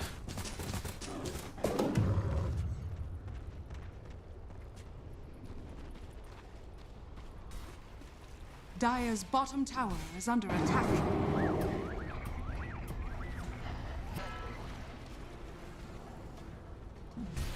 Stand on this high ground. Yeah, they're going in on S4 here, but he's got that Kraken Shell to get himself back. Another the Stone Gaze on the high ground. It's actually going to cause some troubles here. 33 needs to get down here, and the help is arriving from Omni Knight. He's sitting right behind him, so we'll be able to keep him alive as it's not too bad for Mud Golems. Yeah, stun out onto the Tiny. He's going to be left behind. The rest of the team just cut their ties and tried to leave, but they might not be able to do so. Amazing stun out, but now the Ravage comes through onto 3. Fada dying on the back line. He's got off the Guardian Angel just in time, and now 33. Oh, they Superman across. They want to take down S4. There we go. Everybody except the Juicer is the plan here as they look forward towards Hanskin and Zep, but now the Juicer out of mana, out of health. She's gone. They get the damage off. Mud Golem's finally making it happen here as they look forward onto the Tiny as well. He's gonna die. Alliance lose so many heroes as the never-ending brawl, which is this game, continues. And they'll look across towards FNG. He's juking to the sidelines. They really want him there. Milan finds him. They've got the Superman coming on through, and that's gonna take down FNG. She is gone. 3 heroes dead now for Alliance. Surely this is gonna be Roshan for the side of Mud Golems. Bounty.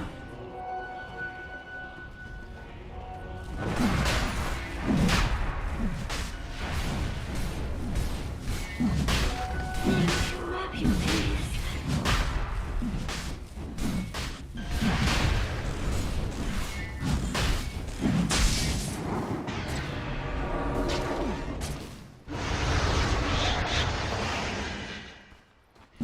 All blessings. Roshan has fallen to the Dire.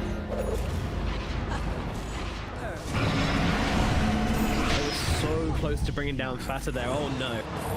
There goes your Void Spirit. 33 and Boronier. Take him out.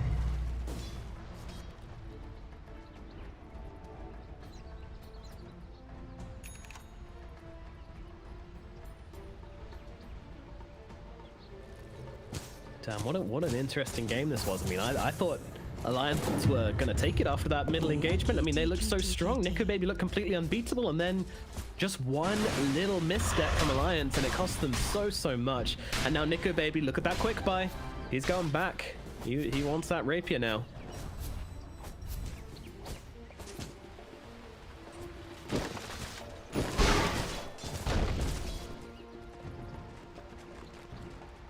Radiant's bottom tower is under attack.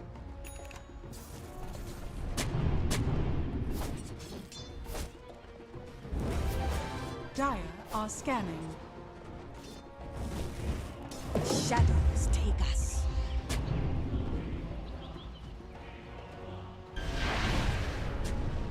Radiant's courier has been killed.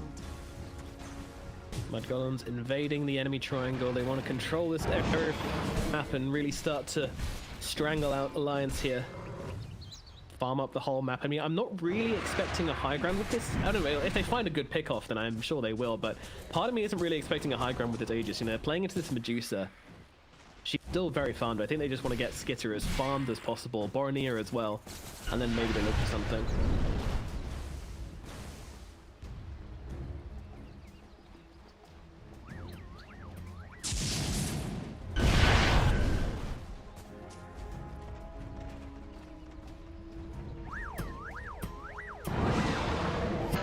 Yeah, that could be nice.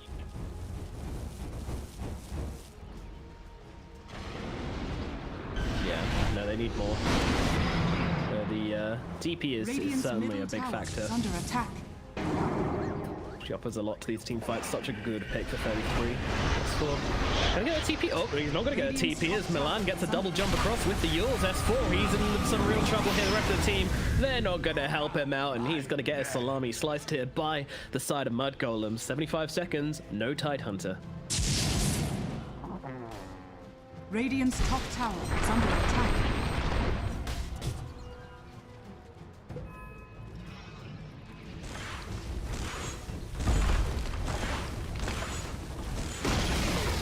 Radiant's top tower is falling. Yeah, he's being buffed so hard. Solar Crest, they'll put that Heavenly Grace on him as well. Skitter, he's looking like a force to be reckoned with. They get that pick off, and now they're on that high ground.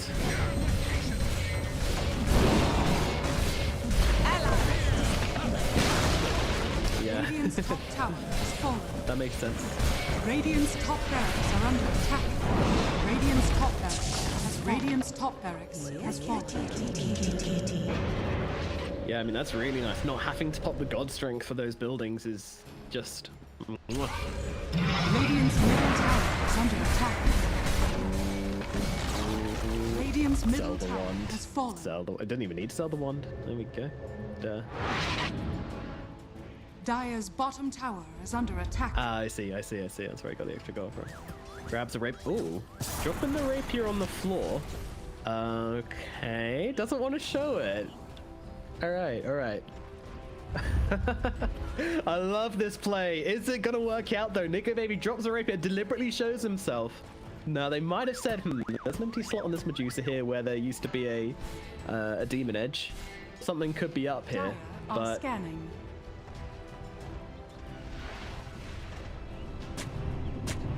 The prize is mine. I'll take that.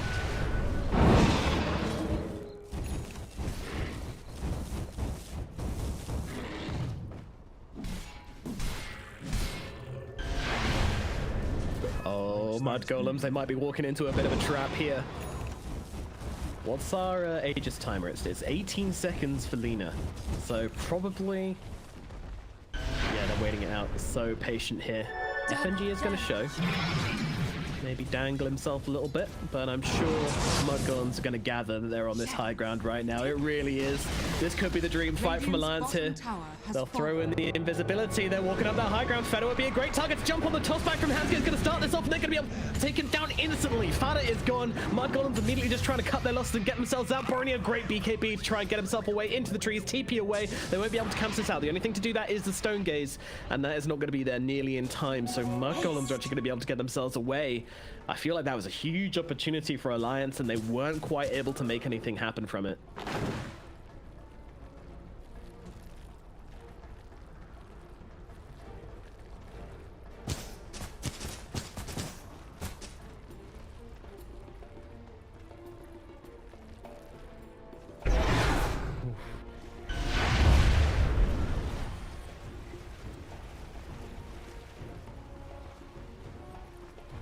they want it.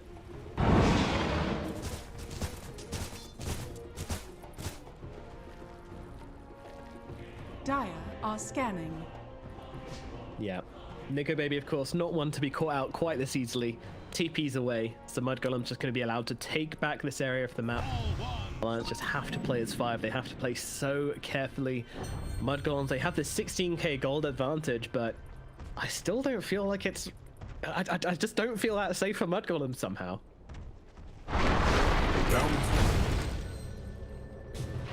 Yeah, that'll do it.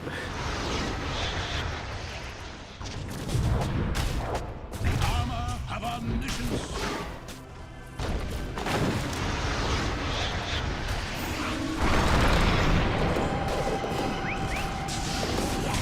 Dire's bottom tower is under attack.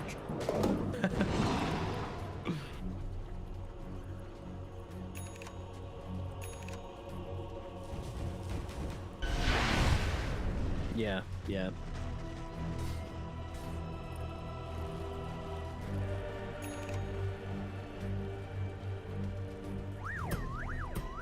Good old Nico Baby. Never fails to spice up a game. Vanish.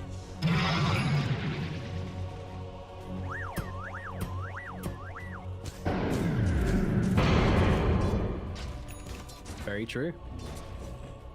And they do have a solo quest of their own now. Picked one up, so that's going to buff up Nico Baby a little bit. They've got some kind of buff for Nico. No sorceries avail.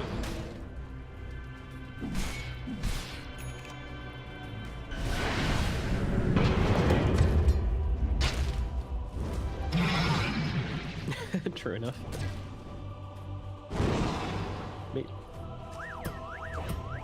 Yeah, true. Bait him out. But yeah, it's a stretch. Sven has actually gone for the Bloodthorn, by the way. He's fully bought out for this Bloodthorn nonetheless. Fully committed.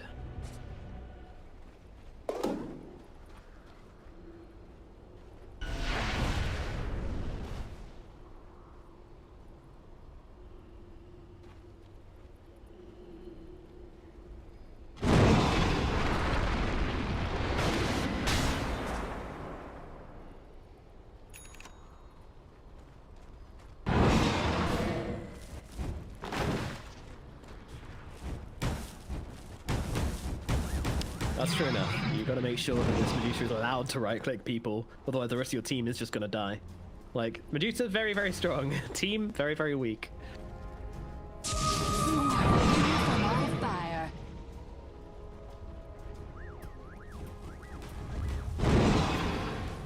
Smoke up. They're so close to each other. They're going to break out right now as they jump forwards onto the tiny Hanskin. And the instant initiator is going to get taken down. Meanwhile, the silence by Medusa gets caught by an arrow. She's gone for a very long time. Mud Golems have to back away. They're actually going to go in on this one. As Skinner tries to take on the Medusa. 1v1 as he is going to die. She gets melted. The Sven has so much damage along with Alina backing him up.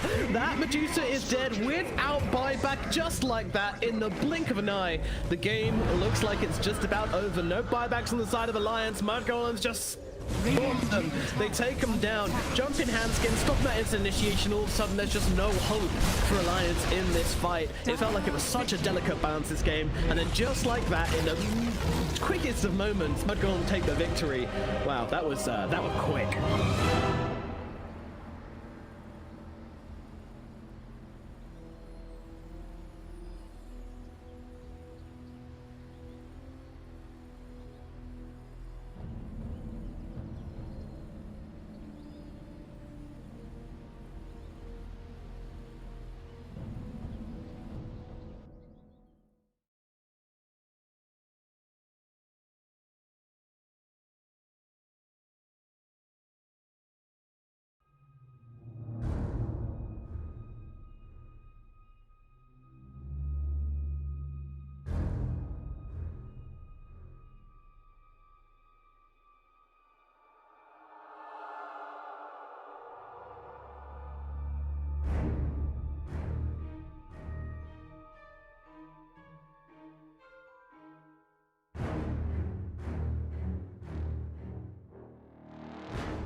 Radiant's top tower is under attack.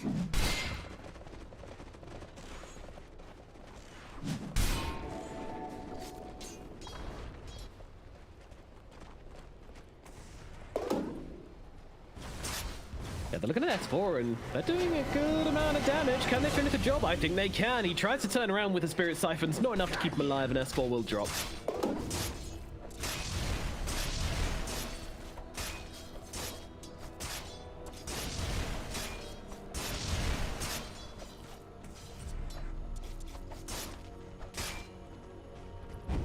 Being tickety tapped away at by 33. He's thinking of him coming under the tower here. He's got Fallon to back him up, but not quite that confident. But I mean, this has been 2 cores in the bottom lane for rather a long time. Meanwhile, the Juggernaut, he's actually stealing some stacks, the cheeky little boy. Or cheeky little baby, more like.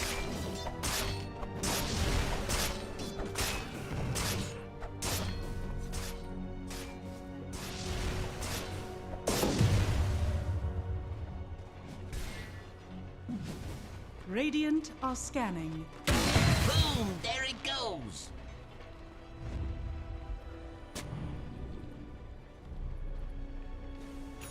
They want him indeed.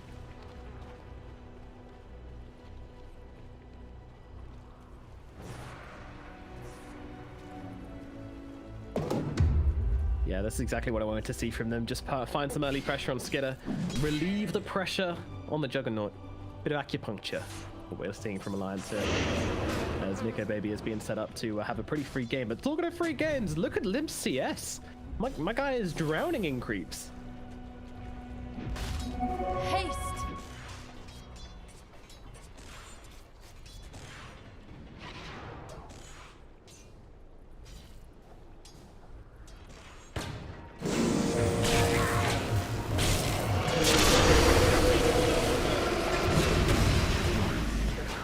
Down he goes in the bottom lane, 33. Yeah, he's trying to get the TP. We'll be able to do exactly that. No stuns available for the side of Mud Golems. I used everything to bring down that Death Prophet, so see you later. Radiant's top tower is under attack.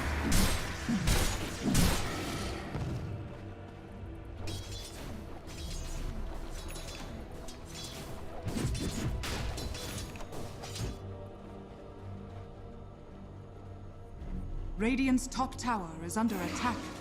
Pop her like she's hot. That is a plan. And if S4 can't stay alive and get off some value from the Texism, the hero's not going to feel very good at all. Needs to just stay alive through that initial burst against those Spirit Siphons. Meanwhile, Hanskin in a bit of trouble right now as he's going to get his, well, no, he's not going to get it with the cogs off or anything at all. He's just going to get popped. My Golem's going to take another.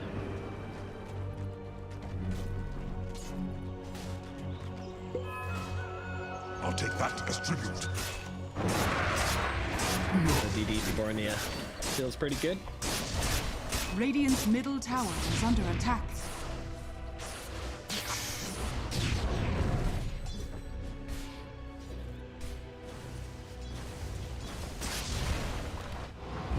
What have we here?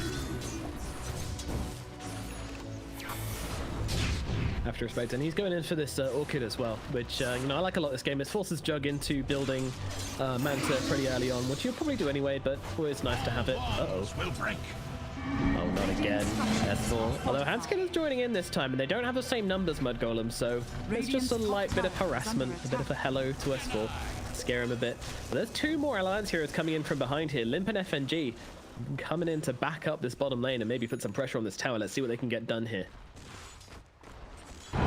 Meanwhile, elsewhere on the map, Nico Baby's starting to really push in this top lane and should be able to take this tower very shortly. Mud Golems, they need to do something on this map. And the top plan might be top lane. Let's see what they can do here. Milan comes in behind Nico. Nico does have a TP though, so spin TP easily available for him, and he's just going to do exactly that. Structures are fortified.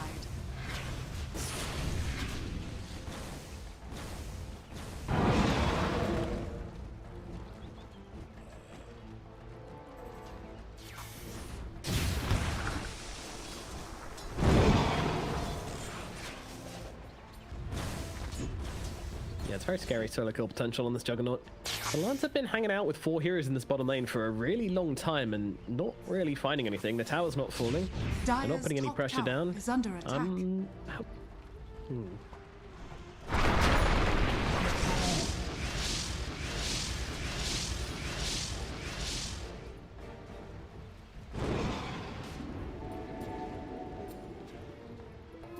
Love the term "eat the tome." I don't know why that's become a thing, but it does tickle me. Like, what's wrong with reading a tome? Why do we have to eat everything in Dota? Yeah. So you just eat the book and you immediately consume all of its knowledge. Damn, I was doing school all wrong. No wonder I was always in the bottom classes for everything. Haste! Should have been eating more books. Yep, there we go. Meanwhile, we do have the Omni Knight dying down in the bottom lane, and now Alliance can open up to take this tier 1 tower at last. It took them a long enough time, but they will now be able to take down this building. And you know, all their towers are pretty peachy. Not for long though, as my golems come storming in on the top lane, looking to respond to that aggression, but their middle tower could be a little bit open there. Nickababy might want to do something about it. Radiant's bottom tower has fallen. Dire's top tower is under attack. Dire's top Middle tower being pressured a little bit. Meanwhile, both top and bottom will fall. And it looks like there's about to be a fight breaking out in mid here as they look to deal with this tombstone. Boronier, is he going to jump in for more? Well, there's an Avatos out onto FNG, but Nickababy backing them up. He's got an Omni Slash along with the Exorcism down as well. They need to defend the tower mud golems, but they're really scared to do that into the Exorcism and into this Juggernaut, who is very, very farmed. Hard for them to come in. Mud golems looking for a point of entry, but meanwhile their tower is just getting taken away by these ghosts as they continue to chip away. Skitter's just not turning up to this one, so they are just giving away this middle tier 1 tower. They will take it on Alliance, and now they've taken every single outer tower on the map at 13 minutes on Alliance. Very, very good stuff.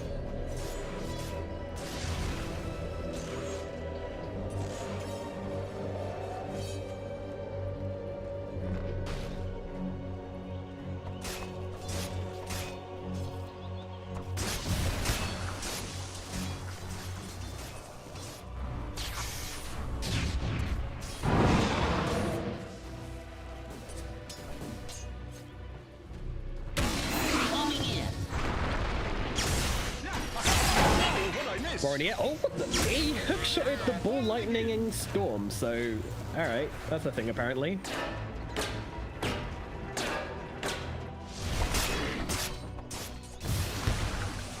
I'm getting a second wind! Okay, the day I learned. Dire's top tower is under attack. I guess you hookshot him whilst he's ball lightning and you just kind of come along for the ride. Seems like fun. Nevertheless, Alliance still pretty happy with how this game's going for them right now. They have less kills, but with all these buildings they've amassed, they've just got so much space on this map to just really open up this Jug.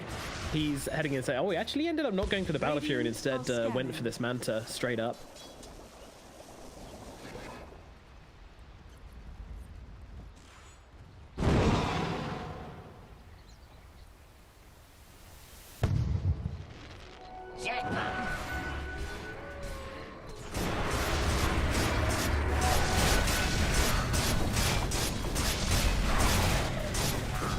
Yeah,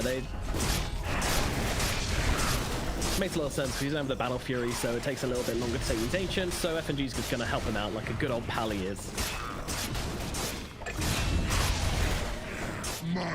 Meanwhile, the first Orchid usage of the lane down in the bottom lane. First Orchid usage. Agreed.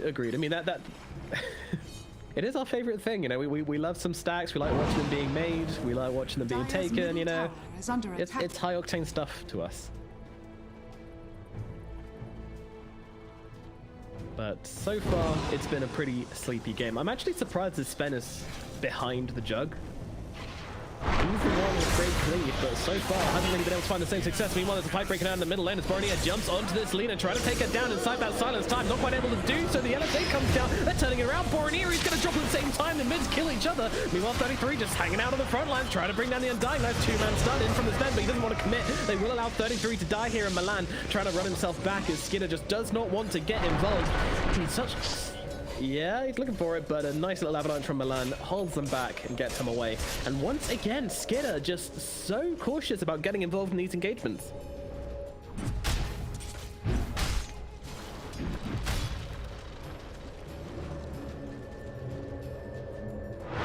Dire's bottom tower is under attack. Double rubble.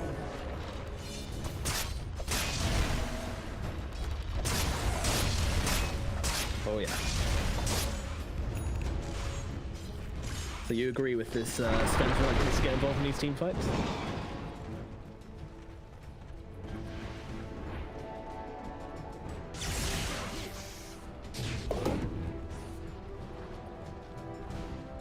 Okay, okay. I'm picking up what you're putting down. Oh no, this game.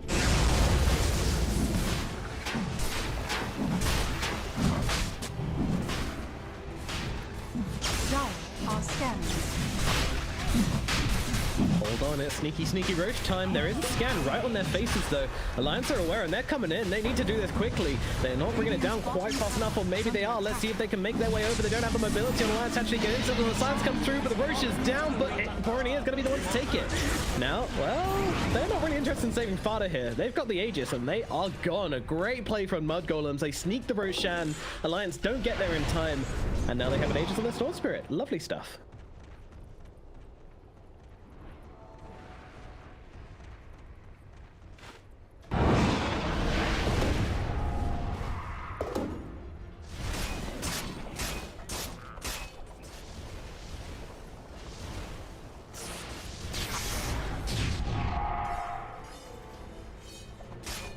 Radiant are scanning.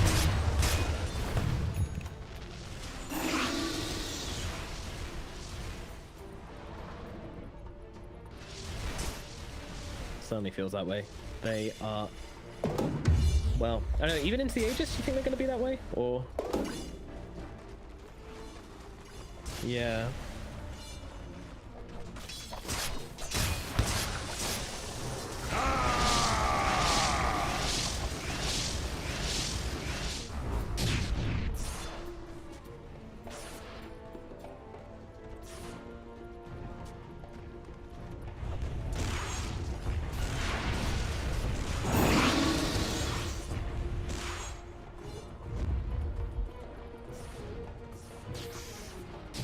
If you can somehow stop and using that Guardian Angel, of course. Regeneration.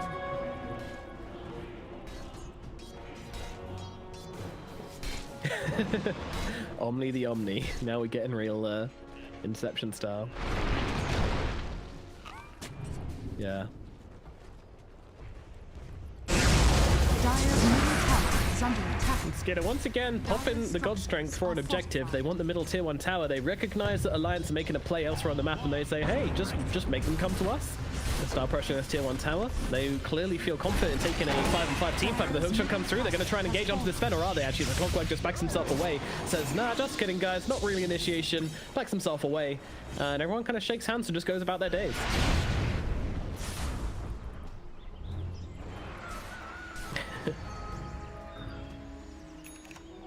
Death tags. The ring. Stupendous.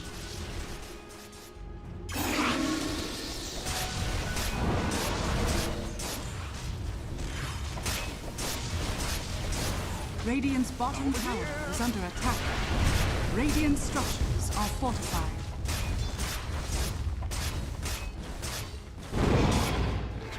Who turned up the heat? Dire's top tower is under attack. Dire's structures are fortified. Radiant's bottom tower has fallen.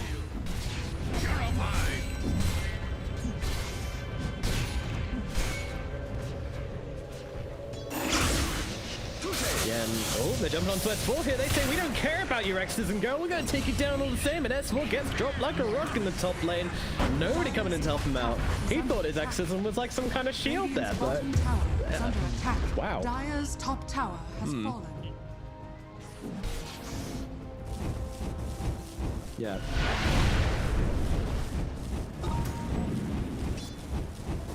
So was that the play from S4 where he was like, if I approach them with Exism, they're going to be scared. They're going to say, we don't want to fly into Exo. He's going to have a team behind him, and they'll just back Radiant's themselves bottom away. tower is under attack. You know, what was the Dire's idea top from S4 tower there? is under attack.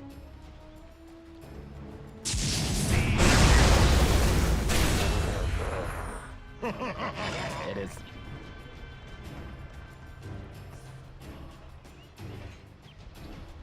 Dire's bottom tower is under attack.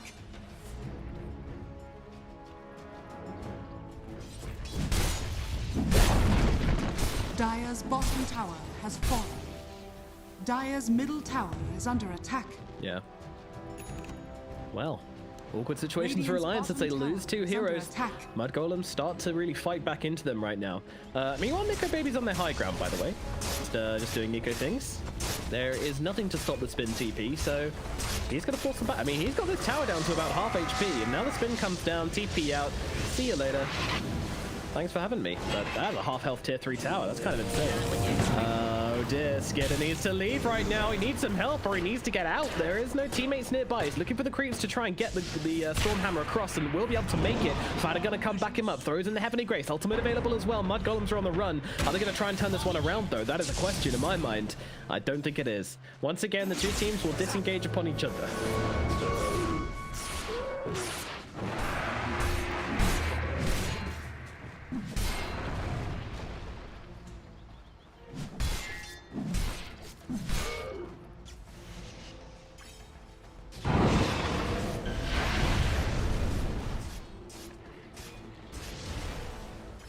And so the time of games ticks on. Coming into the 23rd minute. A very tactical game from these two teams. We haven't seen the same brawling we've had in the last couple of games.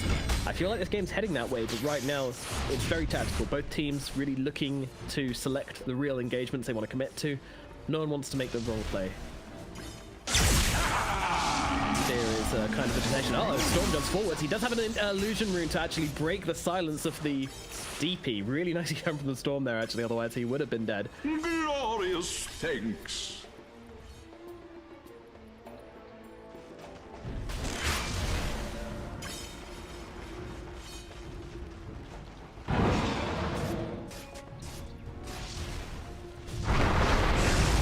Yeah, a lot of touching, a lot of foreplay, but oh, never mind, it might be more than that as they jump into FNG. The Superman comes down, they actually stunned up as FNG. Well, there's an Omni Slash coming through. Skidder and Fada are just gone. FNG survives through the whole damn thing. Two heroes done the side of Mud Golems. Alliance, they are here to play. And Mud Golems were not ready for that one. I mean, walking straight into the Omni Slash there. The two-man stun really caught them off guard and just brought them down so damn fast.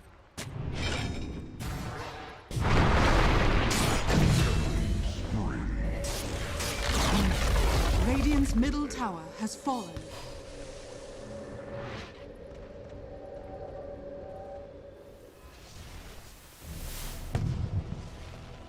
So quickly. Like, he was just gone. I was expecting someone to get blown up there, but I didn't expect him to be the Sven.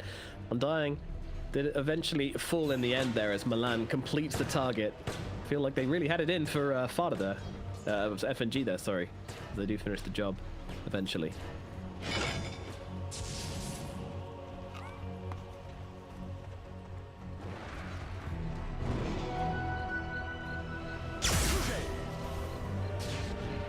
Radiant are scanning.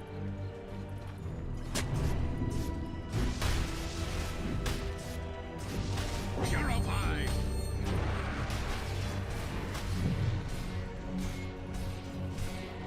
Thank you, my beauties. Yeah, Mud Golems, they, you know, probably feel a little bit honor-struck about their last fight. Doesn't feel good to try and make the plays and then get turned around upon you so quickly, but they can't stop playing at this pace. They absolutely cannot stop playing at this pace. Once that EXO is down, they want to find something.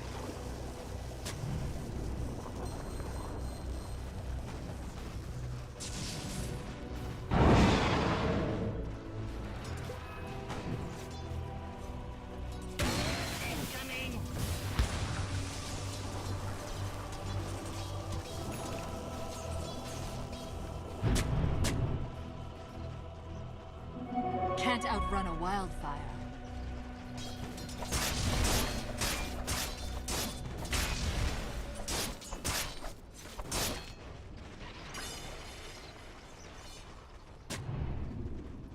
Yeah, they need in there for the Guardian Angel. That's like the most important spell of these team fights, I'm fairly sure.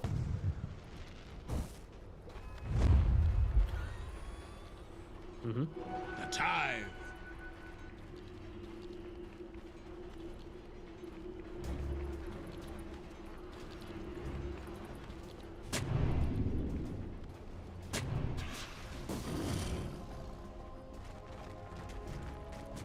True enough.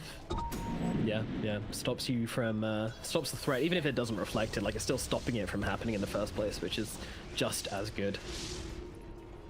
Well, maybe not just as good, but certainly, huge boon in the team fights, which is what they need. One way stop the Omni.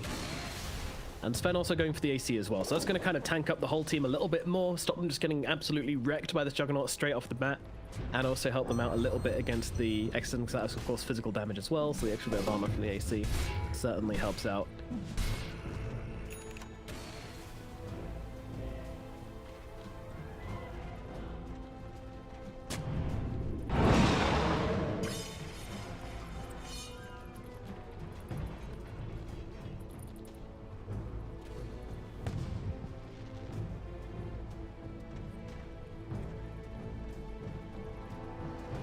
Yeah, Scotty has been such a popular item this patch as well because it just does so much work against all these healing heroes, against lifesteal, and just the slow is insane.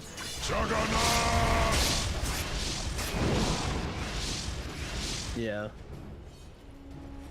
Oh, Milan, they don't want to go for him though. They want a bigger target. They're not willing to throw everything onto a tiny, but if you guys are getting bored at home, do not worry as this game's about to heat up. Roshan is back, the two teams want to fight. They see Hanskin, a couple of spells thrown their way. Soft committal from Mud Golems. No one really wants to commit super hard just yet. Skidder now sees it, he's going to go in for this one. Still not popping that God Strength, and now, well, the GA comes down, the Tombstone, yeah, it's right around on the high ground. They can't really get there, and it looks like Milan is going to be the first casualty of this fight as Nico Baby spins him down, and now they look across for a little bit more, but Skidder goes in, he's going to pop the God Strength, looking for a target, looking onto S4, trying to take him down, but the hook shot comes in, looking down for the time being, can they get it? No, they cannot. The use comes down and Skidder just gets absolutely melted.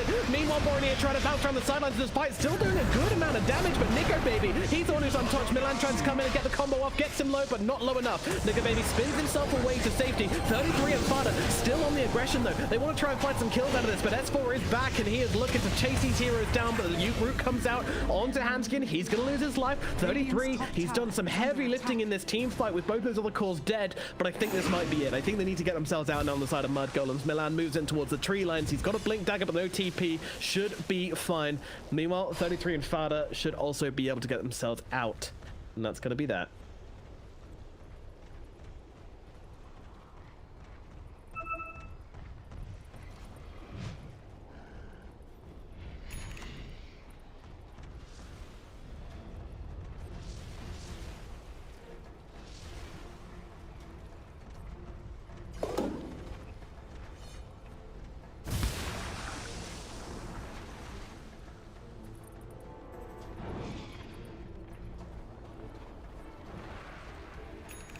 He does indeed. Yeah, you have to play it more cautiously than this. I love the way that Hanskin held the hook shot for when that Sven came in. He knew that if you can just lock him down at that key moment where he jumps in with the stun and stop him being able to follow up and bring down that key hero, then the fight was going to be theirs, and he was absolutely right. Hanskin, I think, I don't know. I don't know who to call the MVP of that fight for. I mean, I guess the Undying kind of deserves it for that insane tombstone placement and then just sort of keeping everybody alive with those soul rips. Pretty damn nice, but the Sport Duo and Alliance doing some heavy lifting.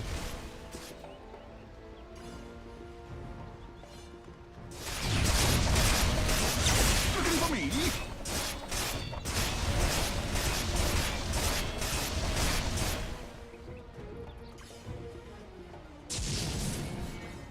Healing and hard.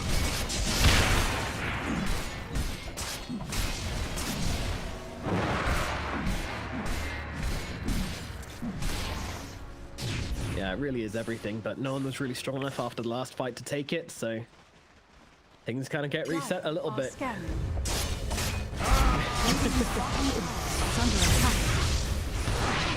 Yep, see you later. Spin, TP. There is nothing to stop that.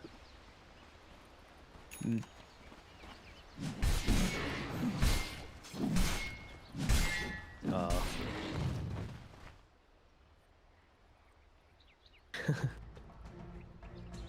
Oof, that never feels good. 25% chance. Always a misery to play into. Just catches you off guard sometimes. We have a quick pause out from the Undying. So, next Roche fight.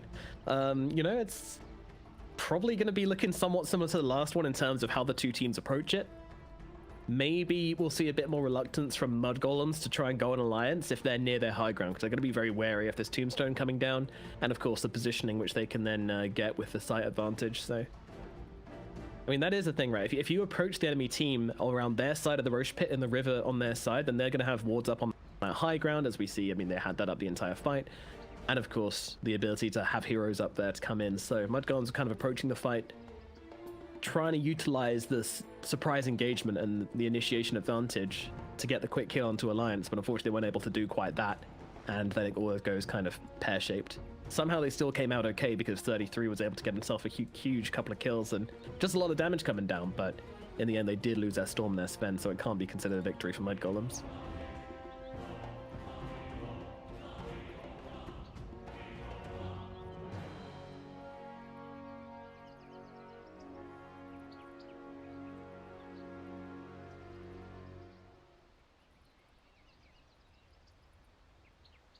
I hate life.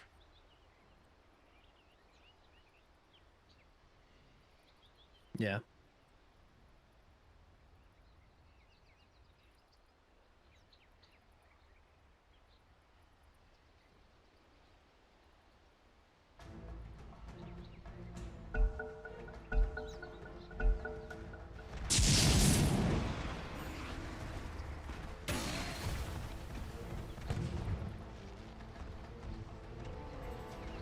Yeah, the only one with the mobility to actually get on top of the tome. Well, I mean, there's two. There's Storm Spirit and technically Tiny, but I mean, if your Tiny's blinking and force stuffing to the backline skill Tombstone, you've already lost a team fight.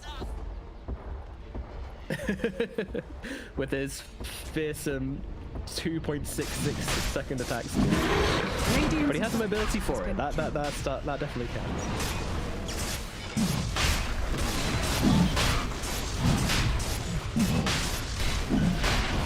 Wow. Yeah, Alliance, they believe they can just take this. Interesting. They're holding back. He's pumping it. He's pumping it. He's going for it. Mudgolems, they need to answer this right now. Roshan's being taken in front of their eyes with all these cooldowns used from Alliance, and Zips the Storm just trying to give them the division, jumping across this pit, but the Roshan goes down. Alliance picks up. Skinner goes in, though, trying to bring down FNG. It seems like a wonky engagement. As Boromir finds the cheese on the floor, but Skinner's in trouble. He's going to get run down by the side of Alliance as he runs into this fight and loses his life. Meanwhile, 33 gets one kill onto Handskin, and now on the run from S4, Nico, Baby, and Len. They will get on top of him. They will get that kill. Down goes the Viper as well as the Sven. Boromir at least picks up the cheese, but man, that was not a good engagement from Mudgolems, unfortunately, and Boromir might not be out the woods yet. He doesn't really have much mana here. This is not really how you want to be using your cheese, I don't think. Yeah, just trying to maybe bait something from S4 here. But S4...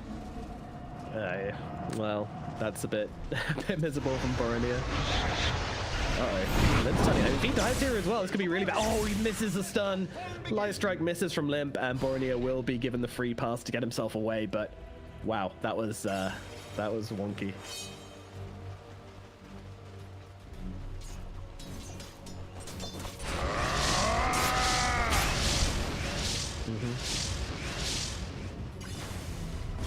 Radiant's top tower is under attack.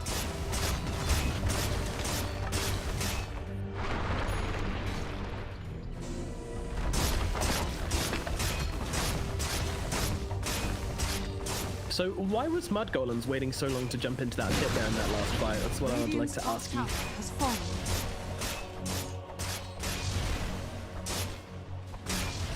Very scary.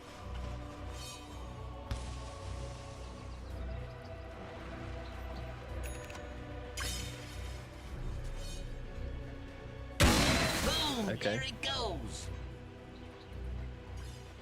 Okay, but then my follow-up question is, why did they decide to go in for the Roche pit then? Okay, okay.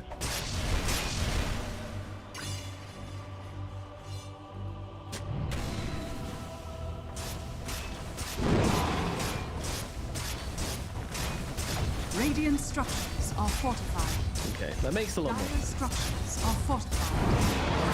Mudgolems, unfortunately, just trying to reach real deep to find the answers in this game, but Alliance, they've just kind of started finding their victory, and for the first time this game we have a significant gold lead on the side of Alliance. Radiant's top barracks are under attack. Radiant's top barracks has fallen.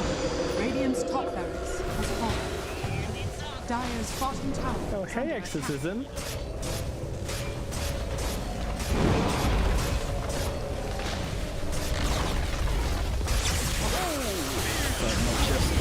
just going to jump in, like Camille, heavy Camille onto Nico maybe. They want to try and take him down for the first time, but won't be able to do so. He gets him stood away. Meanwhile, they're just melting Skidder on the front lines. The ghosts, the saps, it's too much damage. Skidder is he actually going to die to zombies here? No, he just about survives, gets into the fountain, but my goodness, it's close. Meanwhile, Boromir jumps the back lines, trying to find the Juggernaut. They will be able to take down his first life at the very least. This DD on Boromir, it does some work, and now Milan with a toss back onto Limp here. Limp has a BKB to get himself back though. Meanwhile, they'll finish off the melee barracks, and now Alliance try to get themselves away. They want to try and find a catch kill here on the side of Mud Golems, but jumping into these 5 heroes might prove costly, so they will have to let them get away.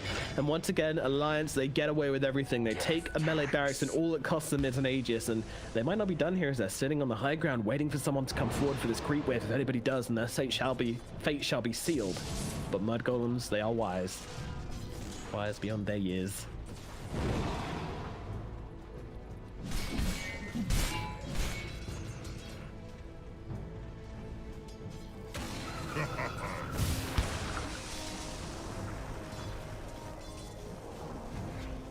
Money to burn. Great usage. Can't fault that. Yeah, a little bit surprised they didn't try and force the issue a bit harder since Godstrength was down there, but, you know, Alliance, they don't feel the need to rush things.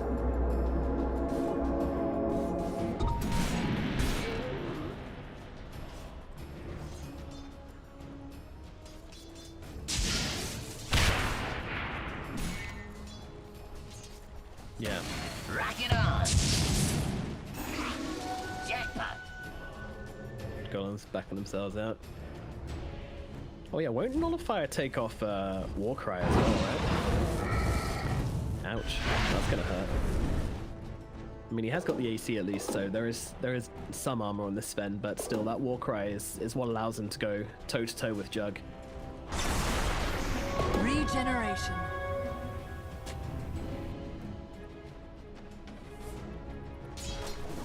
It does seem tough.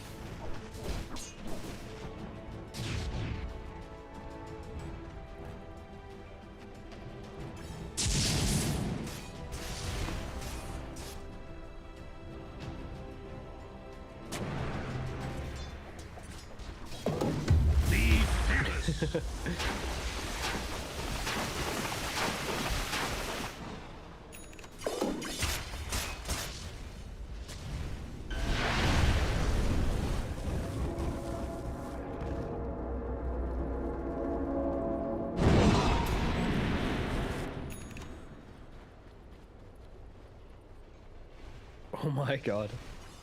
Oh, the Abyssal comes down onto the sidelines onto the Omni. They won't try and take him down, but he gets off the Guardian Angel in time. Nullifier is not available. Oh, it isn't available from Nico Baby, but he doesn't want to throw it down if he's not going to be right-clicking them through that GA, so he just lets it go.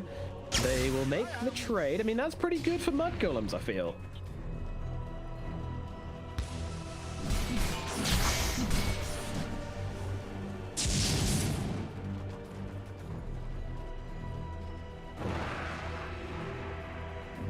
I really thought he was going to go for that one, but there were creeps around, you know, it wasn't the easiest thing to do in the world, and once you pop that spin, you don't have that option anymore, because it doesn't really matter if you nullify off the GA, you're not doing the physical damage regardless. But yeah, very interesting.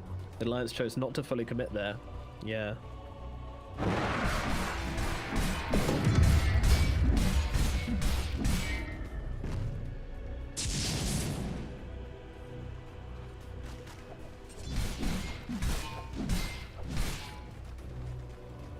Yeah, and I think it's important to mention that FNG is not level 20. He's in fact only level 15, so very underleveled on FNG. That means no tombstone on death. So that means if you take him down quickly enough, he doesn't get off that tombstone, there will not be a tombstone in the team fights. And that's a pretty big deal, because we've already talked a lot about how hard it is for Mud Golems to play into that.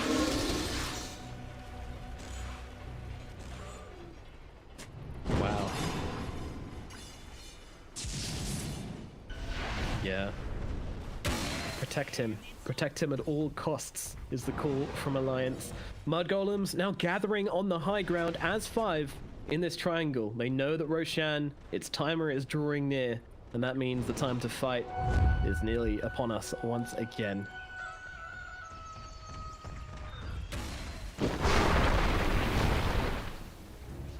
Dire are scanning.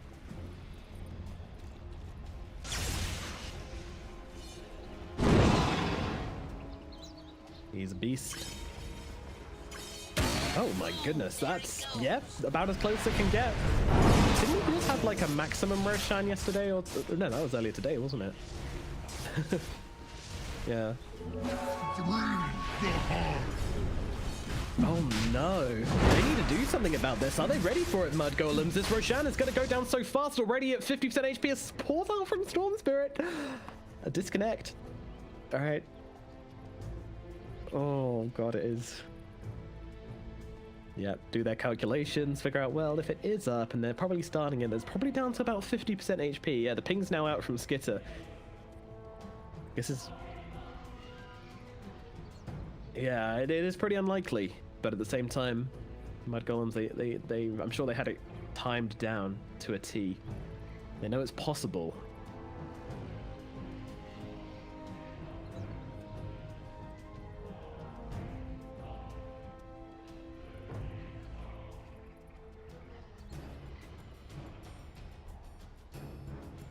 All right, what's going to happen when we unpause? Quick prediction. Roche is just dead. All right, I think Borony is going to zip over, maybe pop his BKB, give his team time to get in. That's what I'm hoping. There is an Abyssal, though, so... Yeah, maybe a bit of a stretch.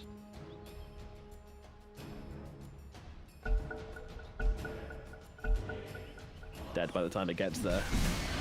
Oh my god, the moment we restart, I just remembered how quick it is. It's just going down way too fast for anyone to do anything about it. And Roshan shall full Aegis, cheese, Aghanims, give it all to the baby. Oh, wait a minute, where's that Axe? Where is that Axe? There we go. They picked up on the DP for a second, but Nika Baby now got it. All is well. All is well. Swift Slash, now available.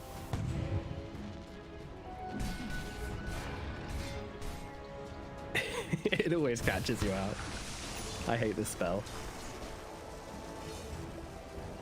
Money to burn. They could have called it Quick Slash, but instead they called it Swift Slash, and I'm fairly sure that's just to spite casters.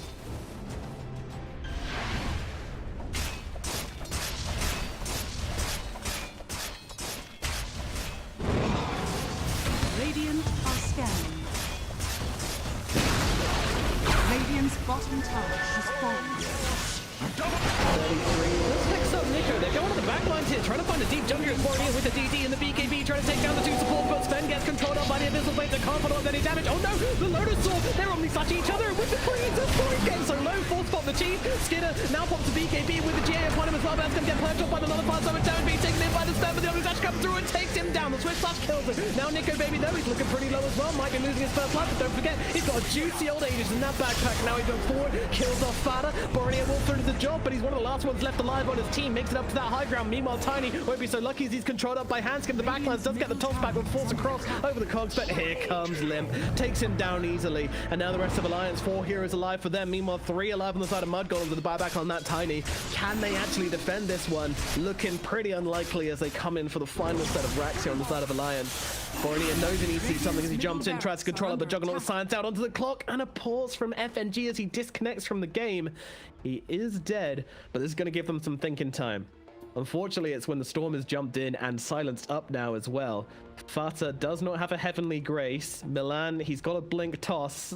That's the only thing that's going to save him here.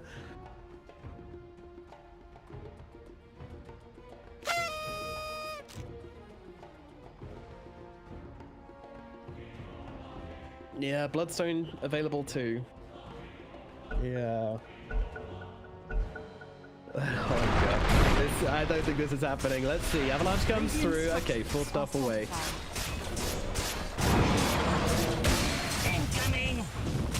Yo, that was the Omni's one, right, okay. But nevertheless, they are losing barracks here. If Mud Golems want to turn this one around, it's going to be into the Megas, which doesn't seem very likely. In fact, Alliance, they might not be done here. They've got the Yules out onto the Storm Spirit. They'll go for the Abyss onto the back lines, and now Swift Flash to follow through as well. But Fada full stop, stick full stop into the fountain, but unfortunately Borony gets cut down in the back.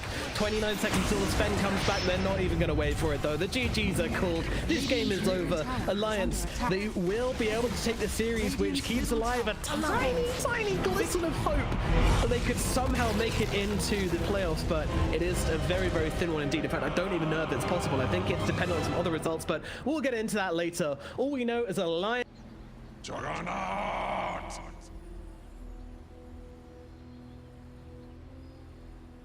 Juggernaut!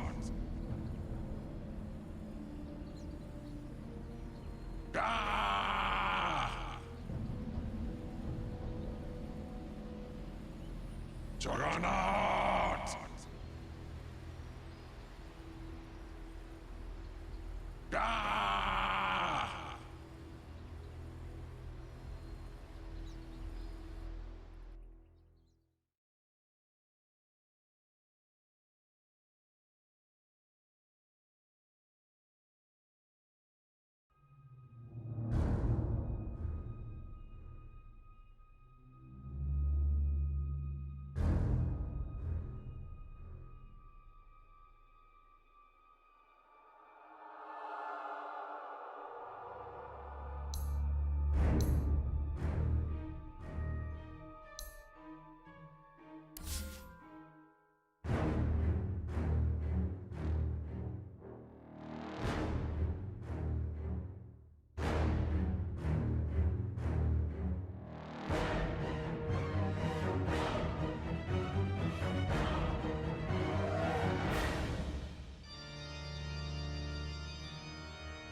5 seconds remaining.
5 seconds remaining. OG's turn to ban.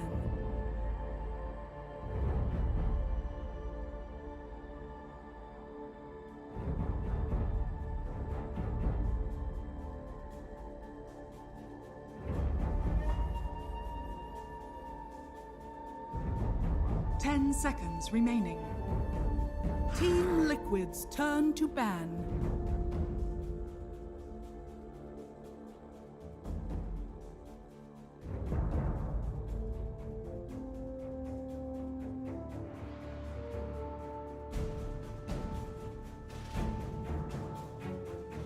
Ten seconds remaining. Turn to ban.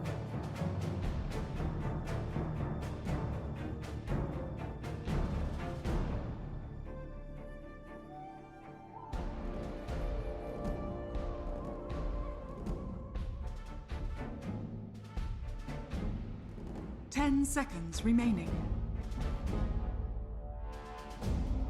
5 seconds remaining. Team Liquid's turn to ban.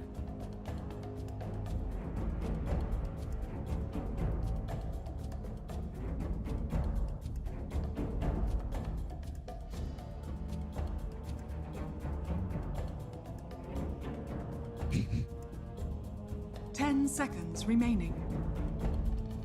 OG's turn to pick.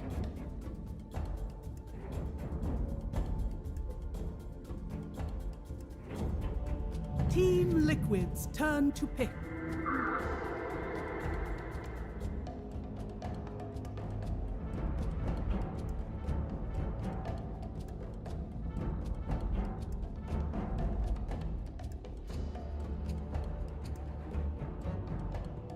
Ten seconds remaining.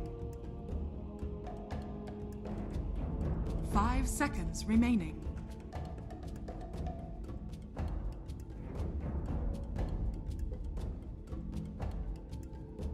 OG's turn to pick. Void incarnate.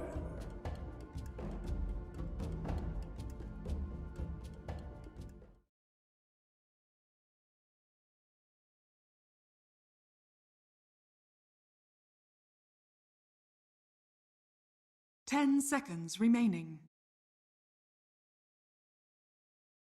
5 seconds remaining.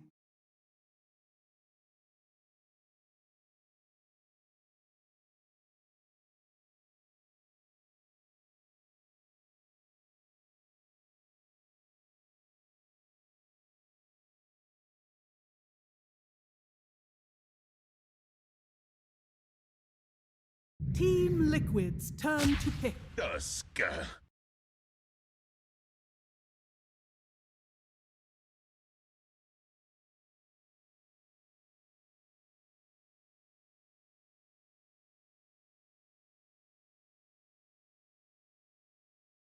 10 seconds remaining. 5 seconds remaining. OG's turn to ban. Enigma.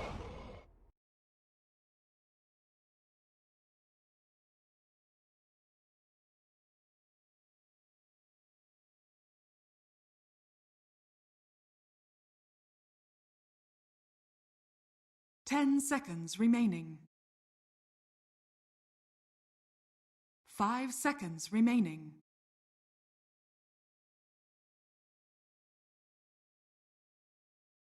Team Liquid's turn to ban.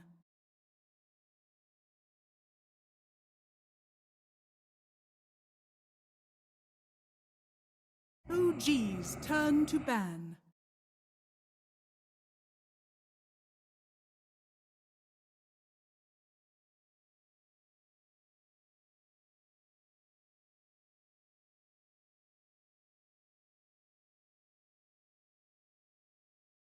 Ten seconds remaining. 5 seconds remaining.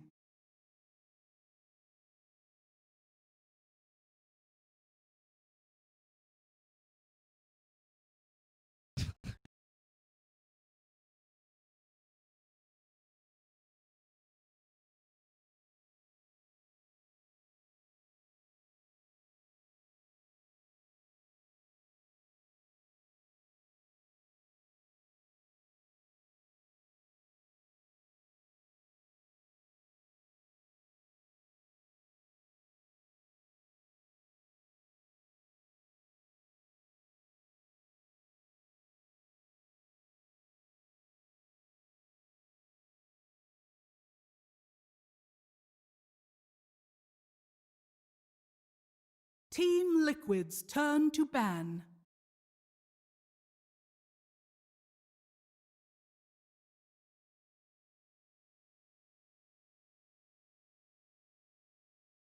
OG's turn to ban.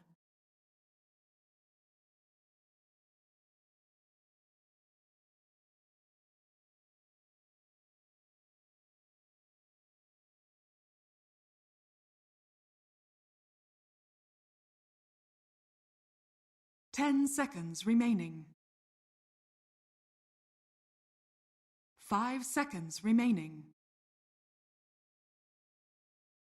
Team Liquid's turn to ban.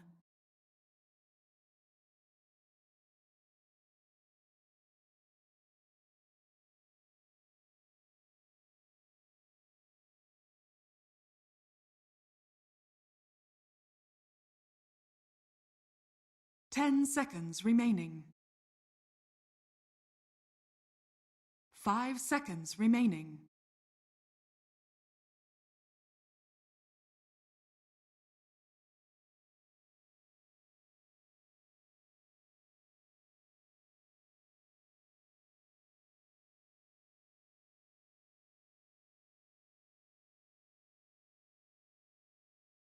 Team Liquid's turn to pick.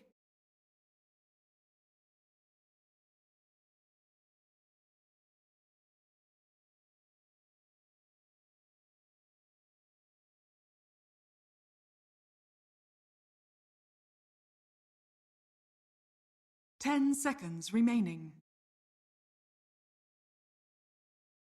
5 seconds remaining.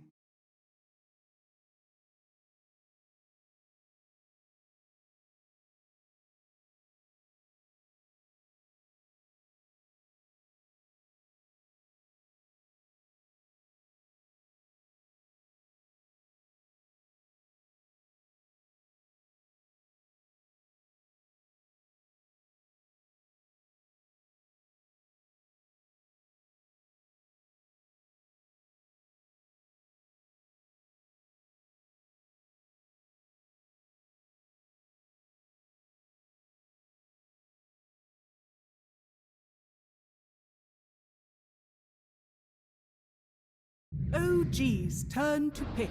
Wind Ranger at your service.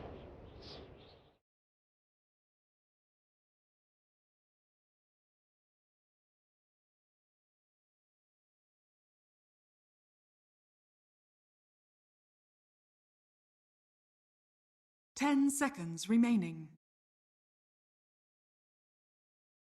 5 seconds remaining.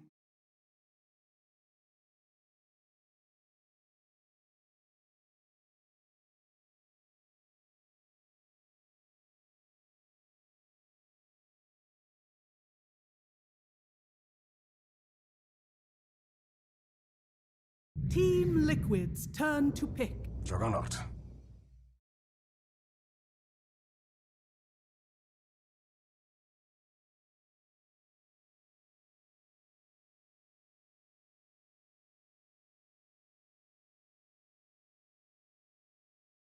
Ten seconds remaining.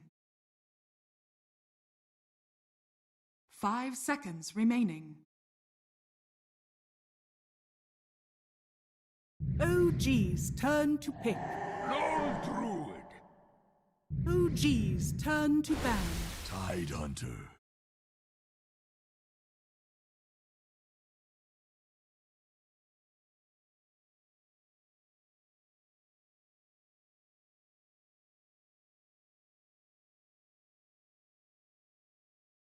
Ten seconds remaining. 5 seconds remaining.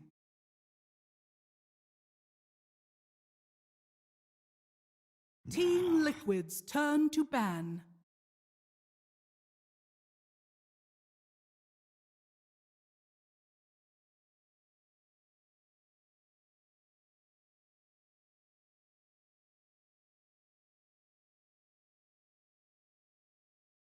Ten seconds remaining. 5 seconds remaining. OG's turn to ban.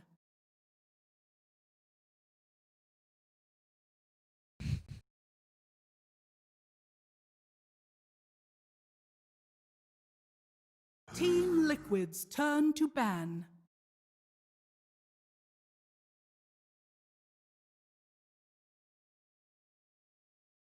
OG's turn to pick.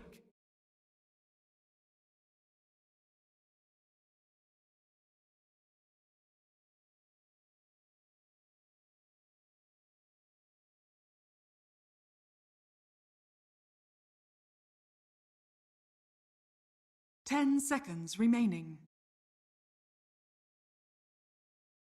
5 seconds remaining.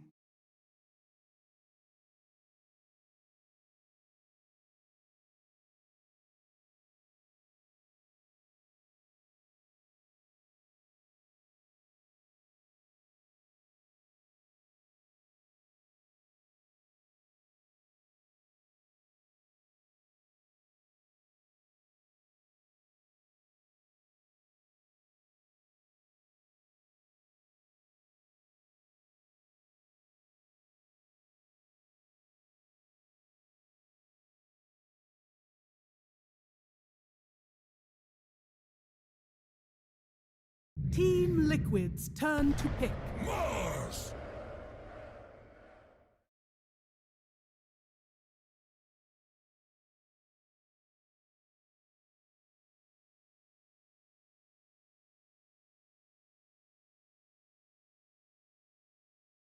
10 seconds remaining.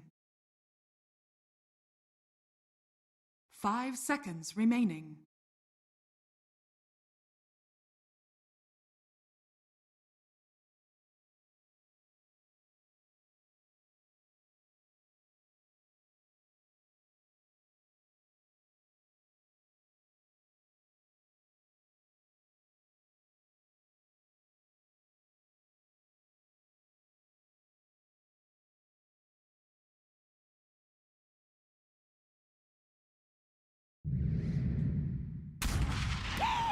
You may now select your heroes.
Oh.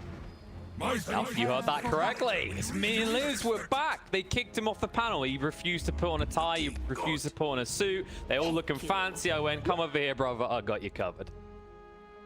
I've been saved by you once again, man. I haven't casted in a really long time, especially with you, and what a game to come back to casting with. Like, Liquid versus OG, and these two drafts, so unconventional for the meta, but so conventional for the teams, right? Like, we're in for a treat.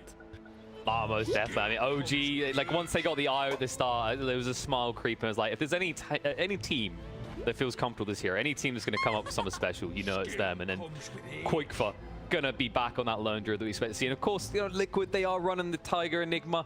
Not sure if they're gonna commit to a tri-lane like we usually see, as Voxy is currently starting top. But we do know that the Liquid, they feel like this team is trying to bring back those tri-lanes of old, right? I mean, we have seen this matchup, right?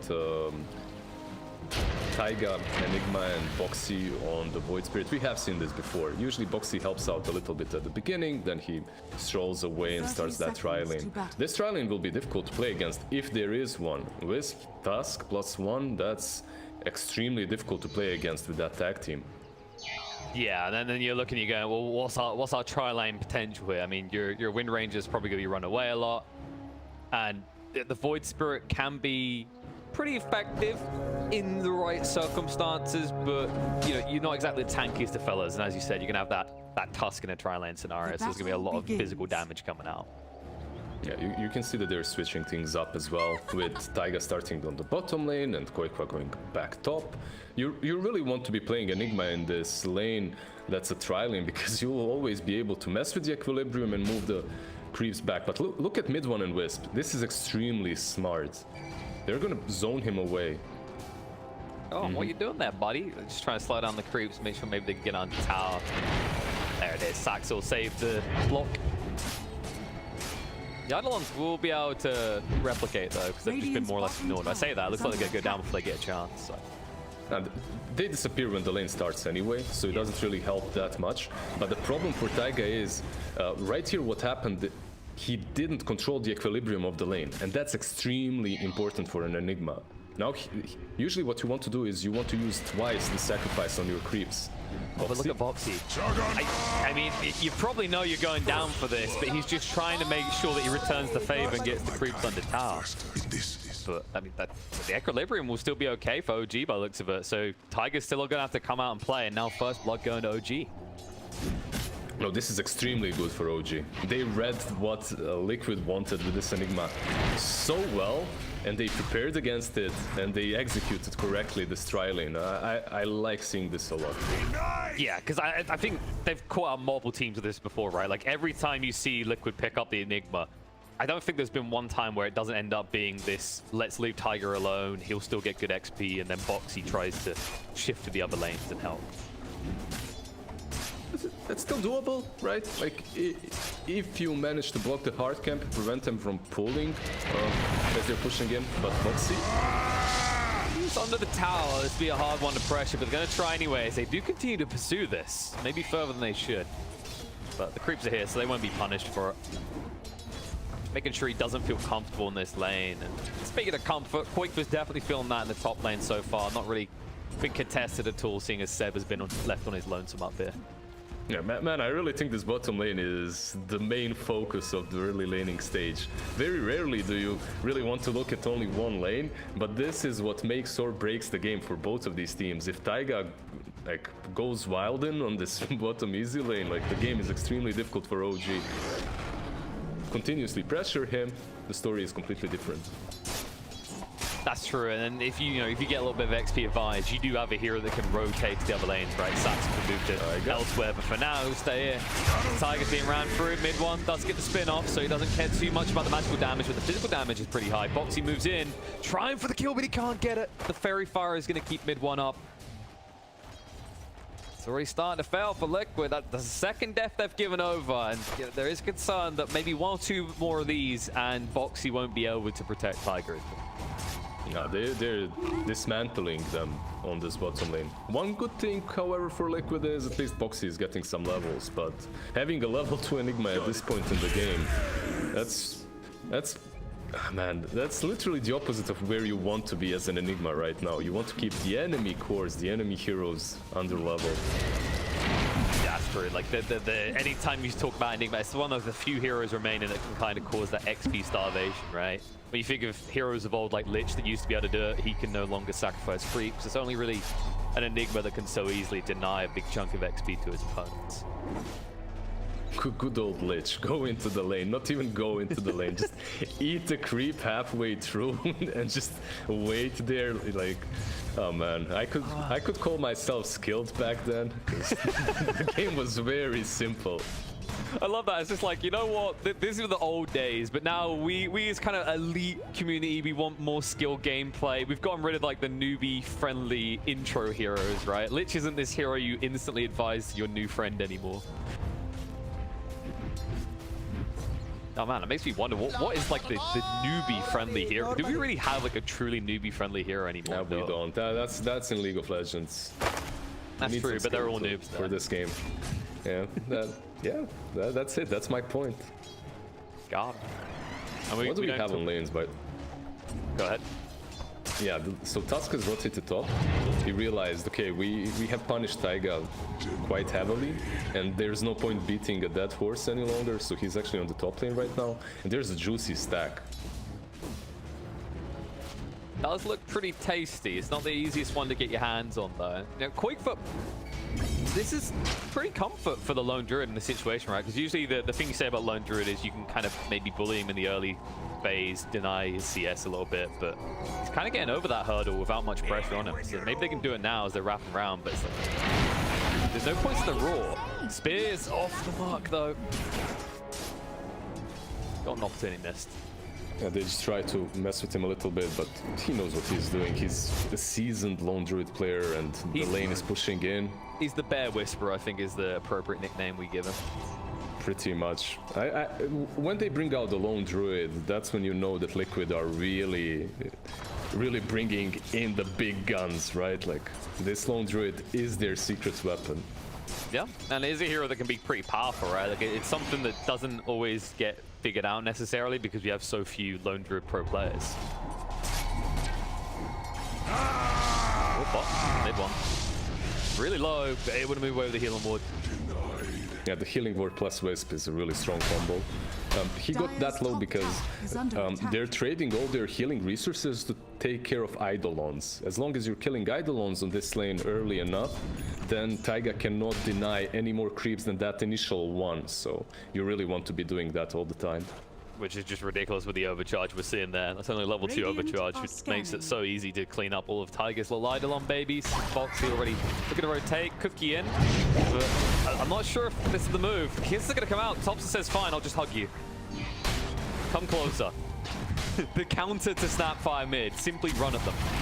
With the rotate no tail, I don't know if Thompson, he wants to fight this though, he's gonna go in. They don't have the damage instead, it's gonna be Boxy going down and Sax snipes him out with the ice shards.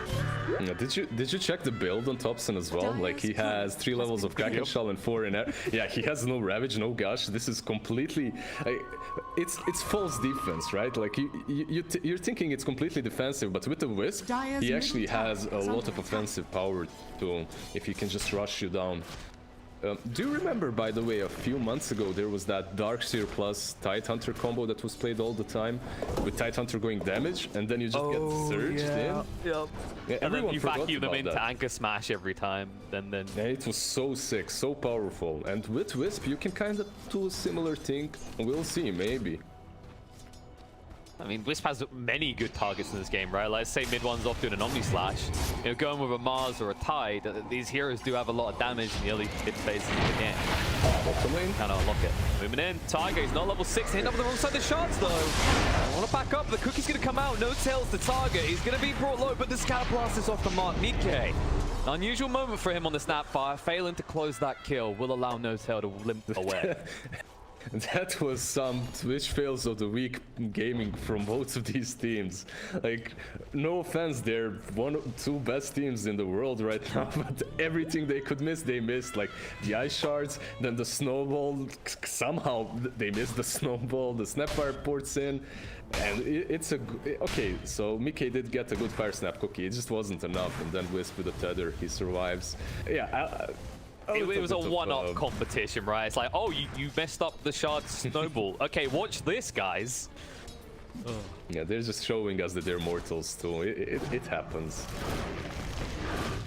Call it testing buttons. I'm sure we'll get it right. Also very interesting from Insania. If you check, he has 2 levels of power shots, so no levels in Shackles so far.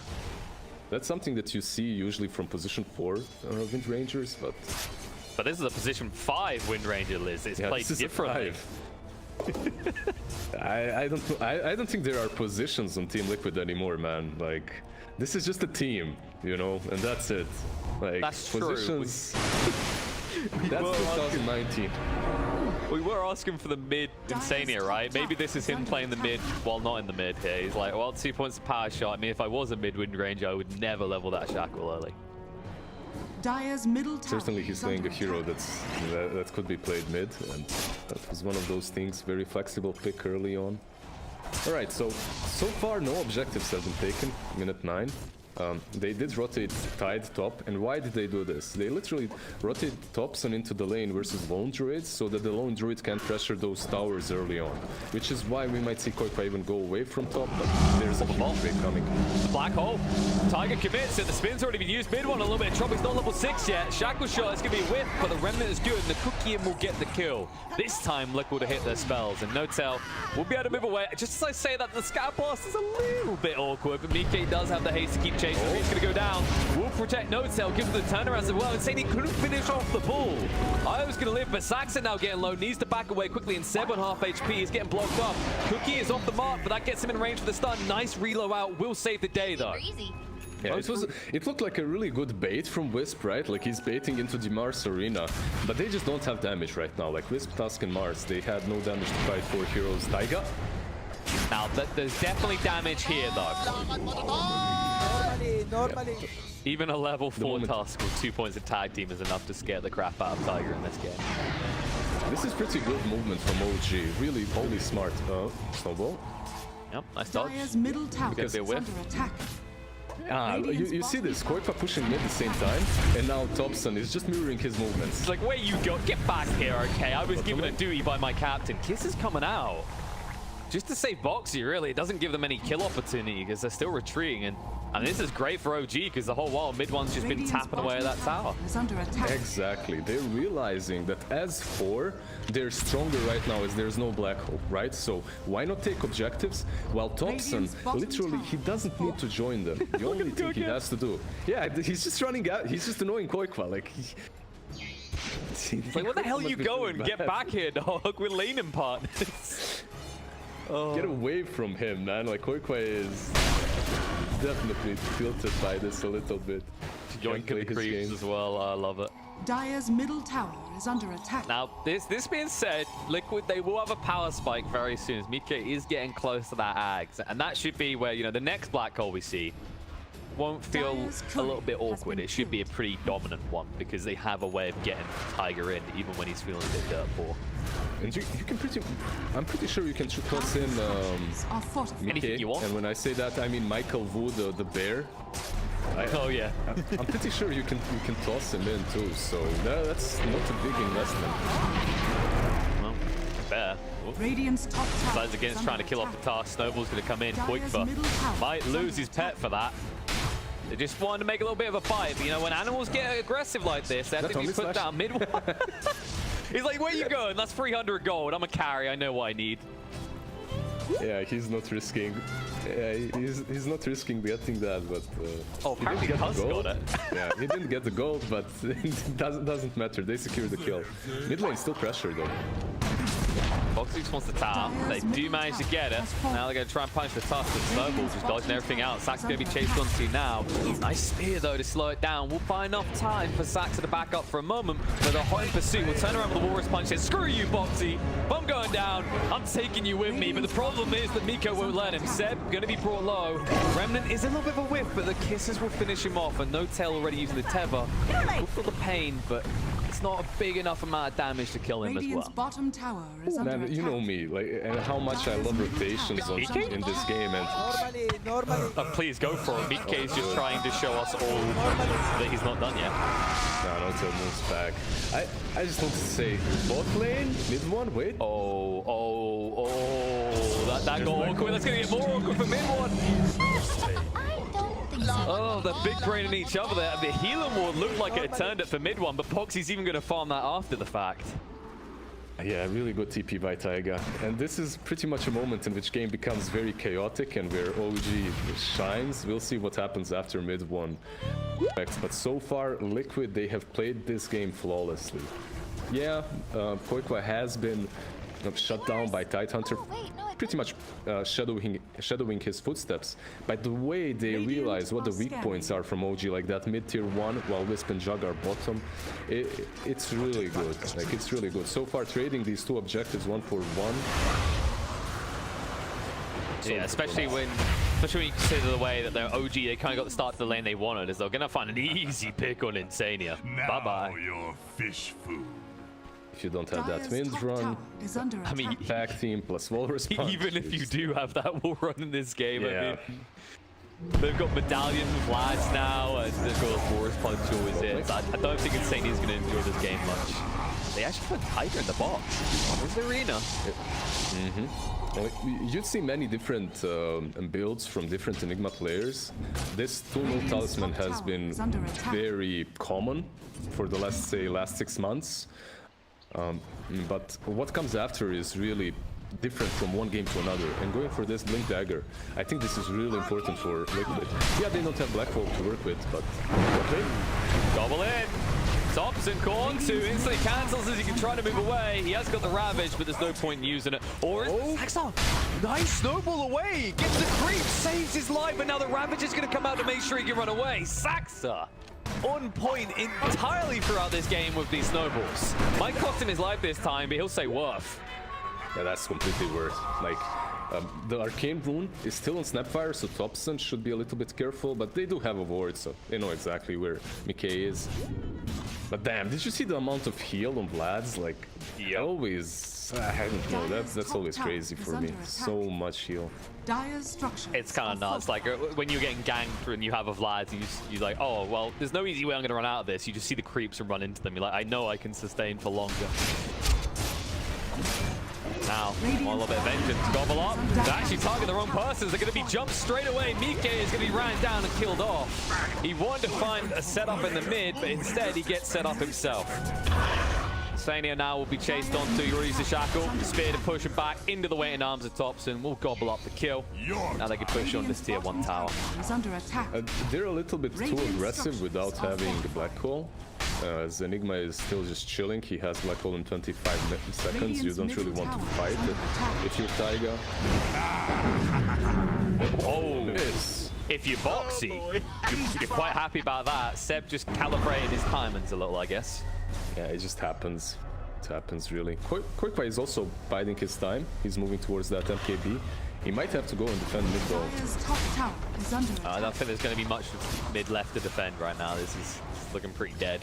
They're a little bit hesitant. Now they see him. Force punch onto the bear. The hunt for the main target. Reload in as well. Koik for a bit of trouble. Does get the ult off in time. The Roar's not buying much though. As they're going to Omni Slash through. They'll connect the cross and they'll clean up the owner. Tiger with the Black Hole. But Seb, he interrupts the initiation on the side. The follow-up's not going to be there. Void Spirit's going to be ran through. Tiger is dead as well.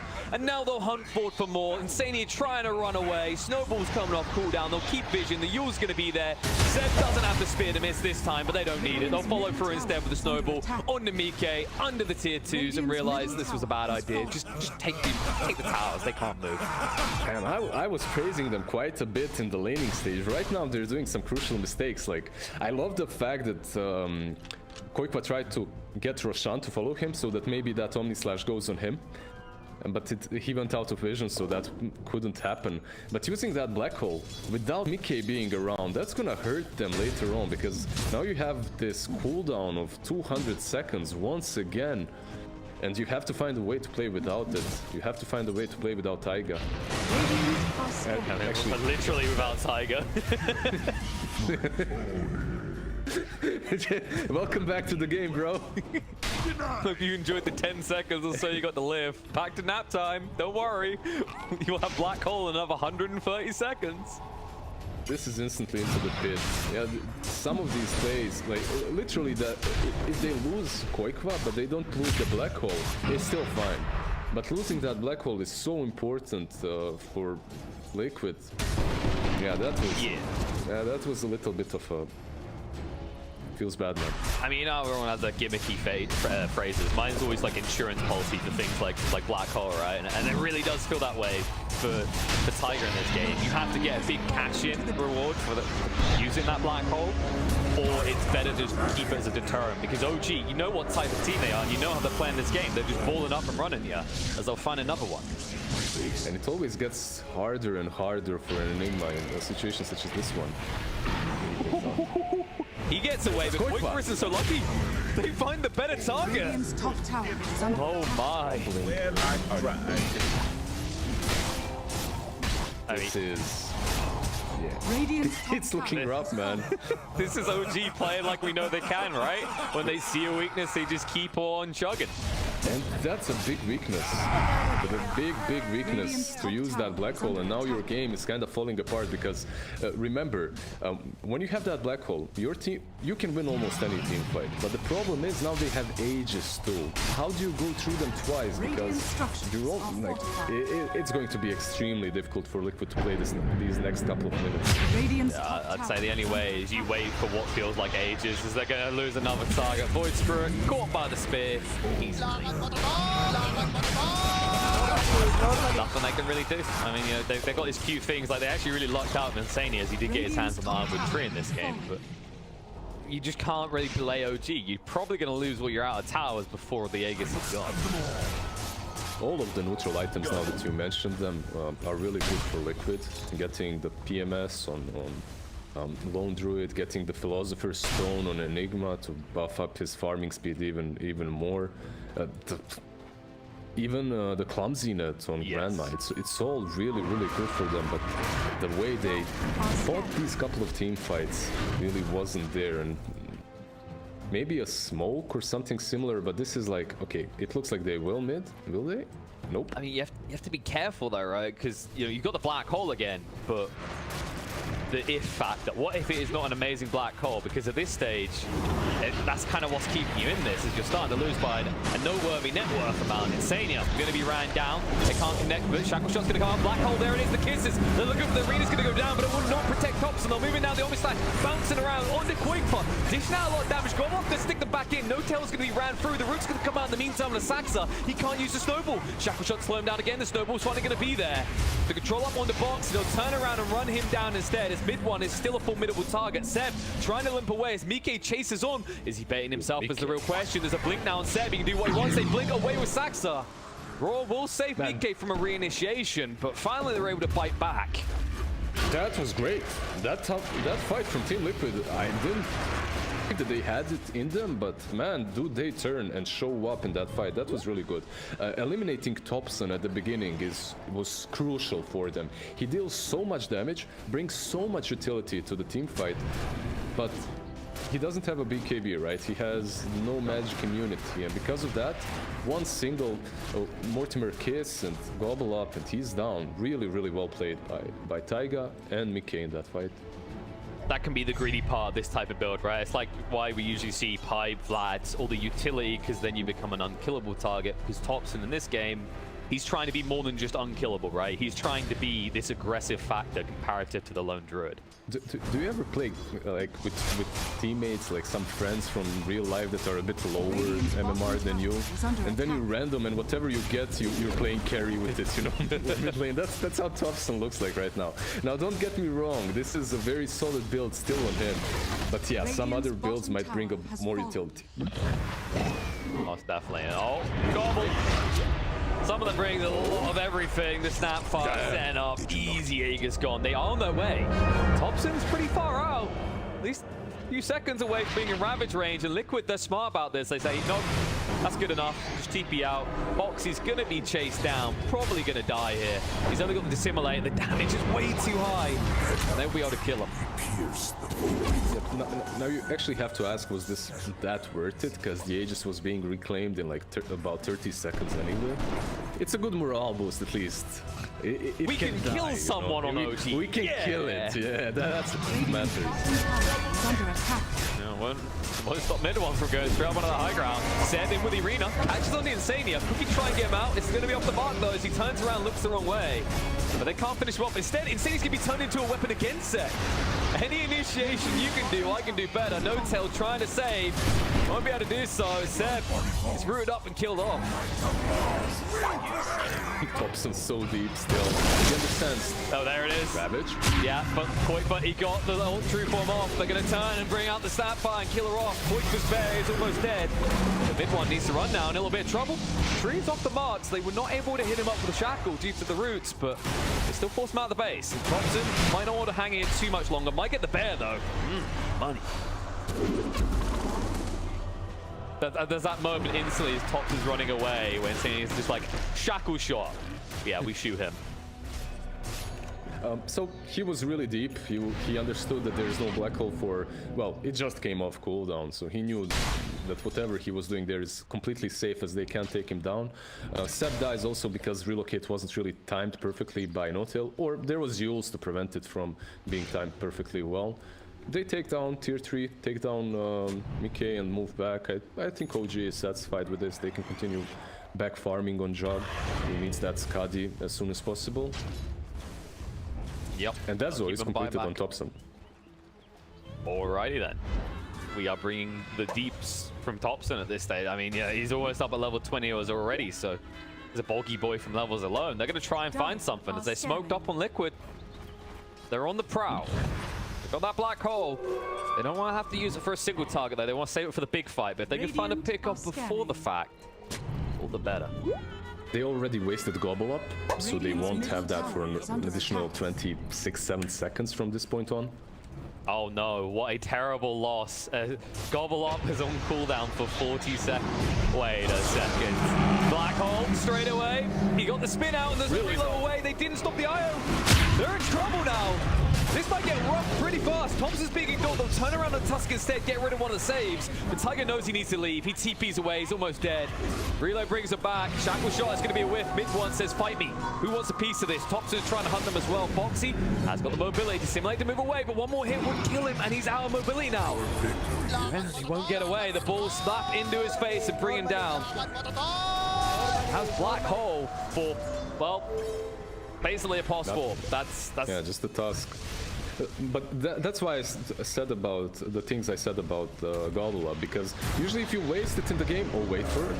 Now, okay. The Gobbler is going to be gobbled up himself. It's like one small thing that brings these chain of effects, right? Like that Gobble Up not being there prevents them from having one extra stun to prevent the relocate from coming, right? It's about the fact that they were smoked when they wasted it. They couldn't afford that. They needed it in that fight. I just wanted to mock the ridiculousness of that spell being a 40-second cooldown. Yeah, that's...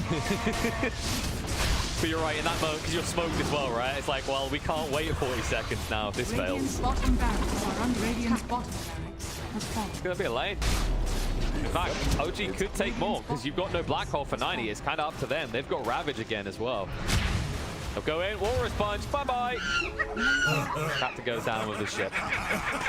Probably. They could go for the mid lane as well. There's tier 2 there, but Rosh is up in like 25 seconds. Obviously, they don't know that it's going to be that fast, but they will scout it. And I think that's the safer option, but let's see it. So this is OG. We know that they don't like waiting around when they can feel a lead. If they find Tiger. Normally. Oh, you see him? Snowball through. Josh to stop him from blinking away. He's gone. And the reload as well, the bot lane. Foxy found as well. Liquid, you'll win behind. What do you try and do? Split push. Well, OG, they've got your number on that one. They're so good. They're so insanely good. They're pushing mid and not showing 3 heroes. And because of that, Liquid thinks, okay, they're probably behind Jug and Wisp, so we can split out, get our last items that we need. That's the BKB that's so necessary for Enigma. And they get punished.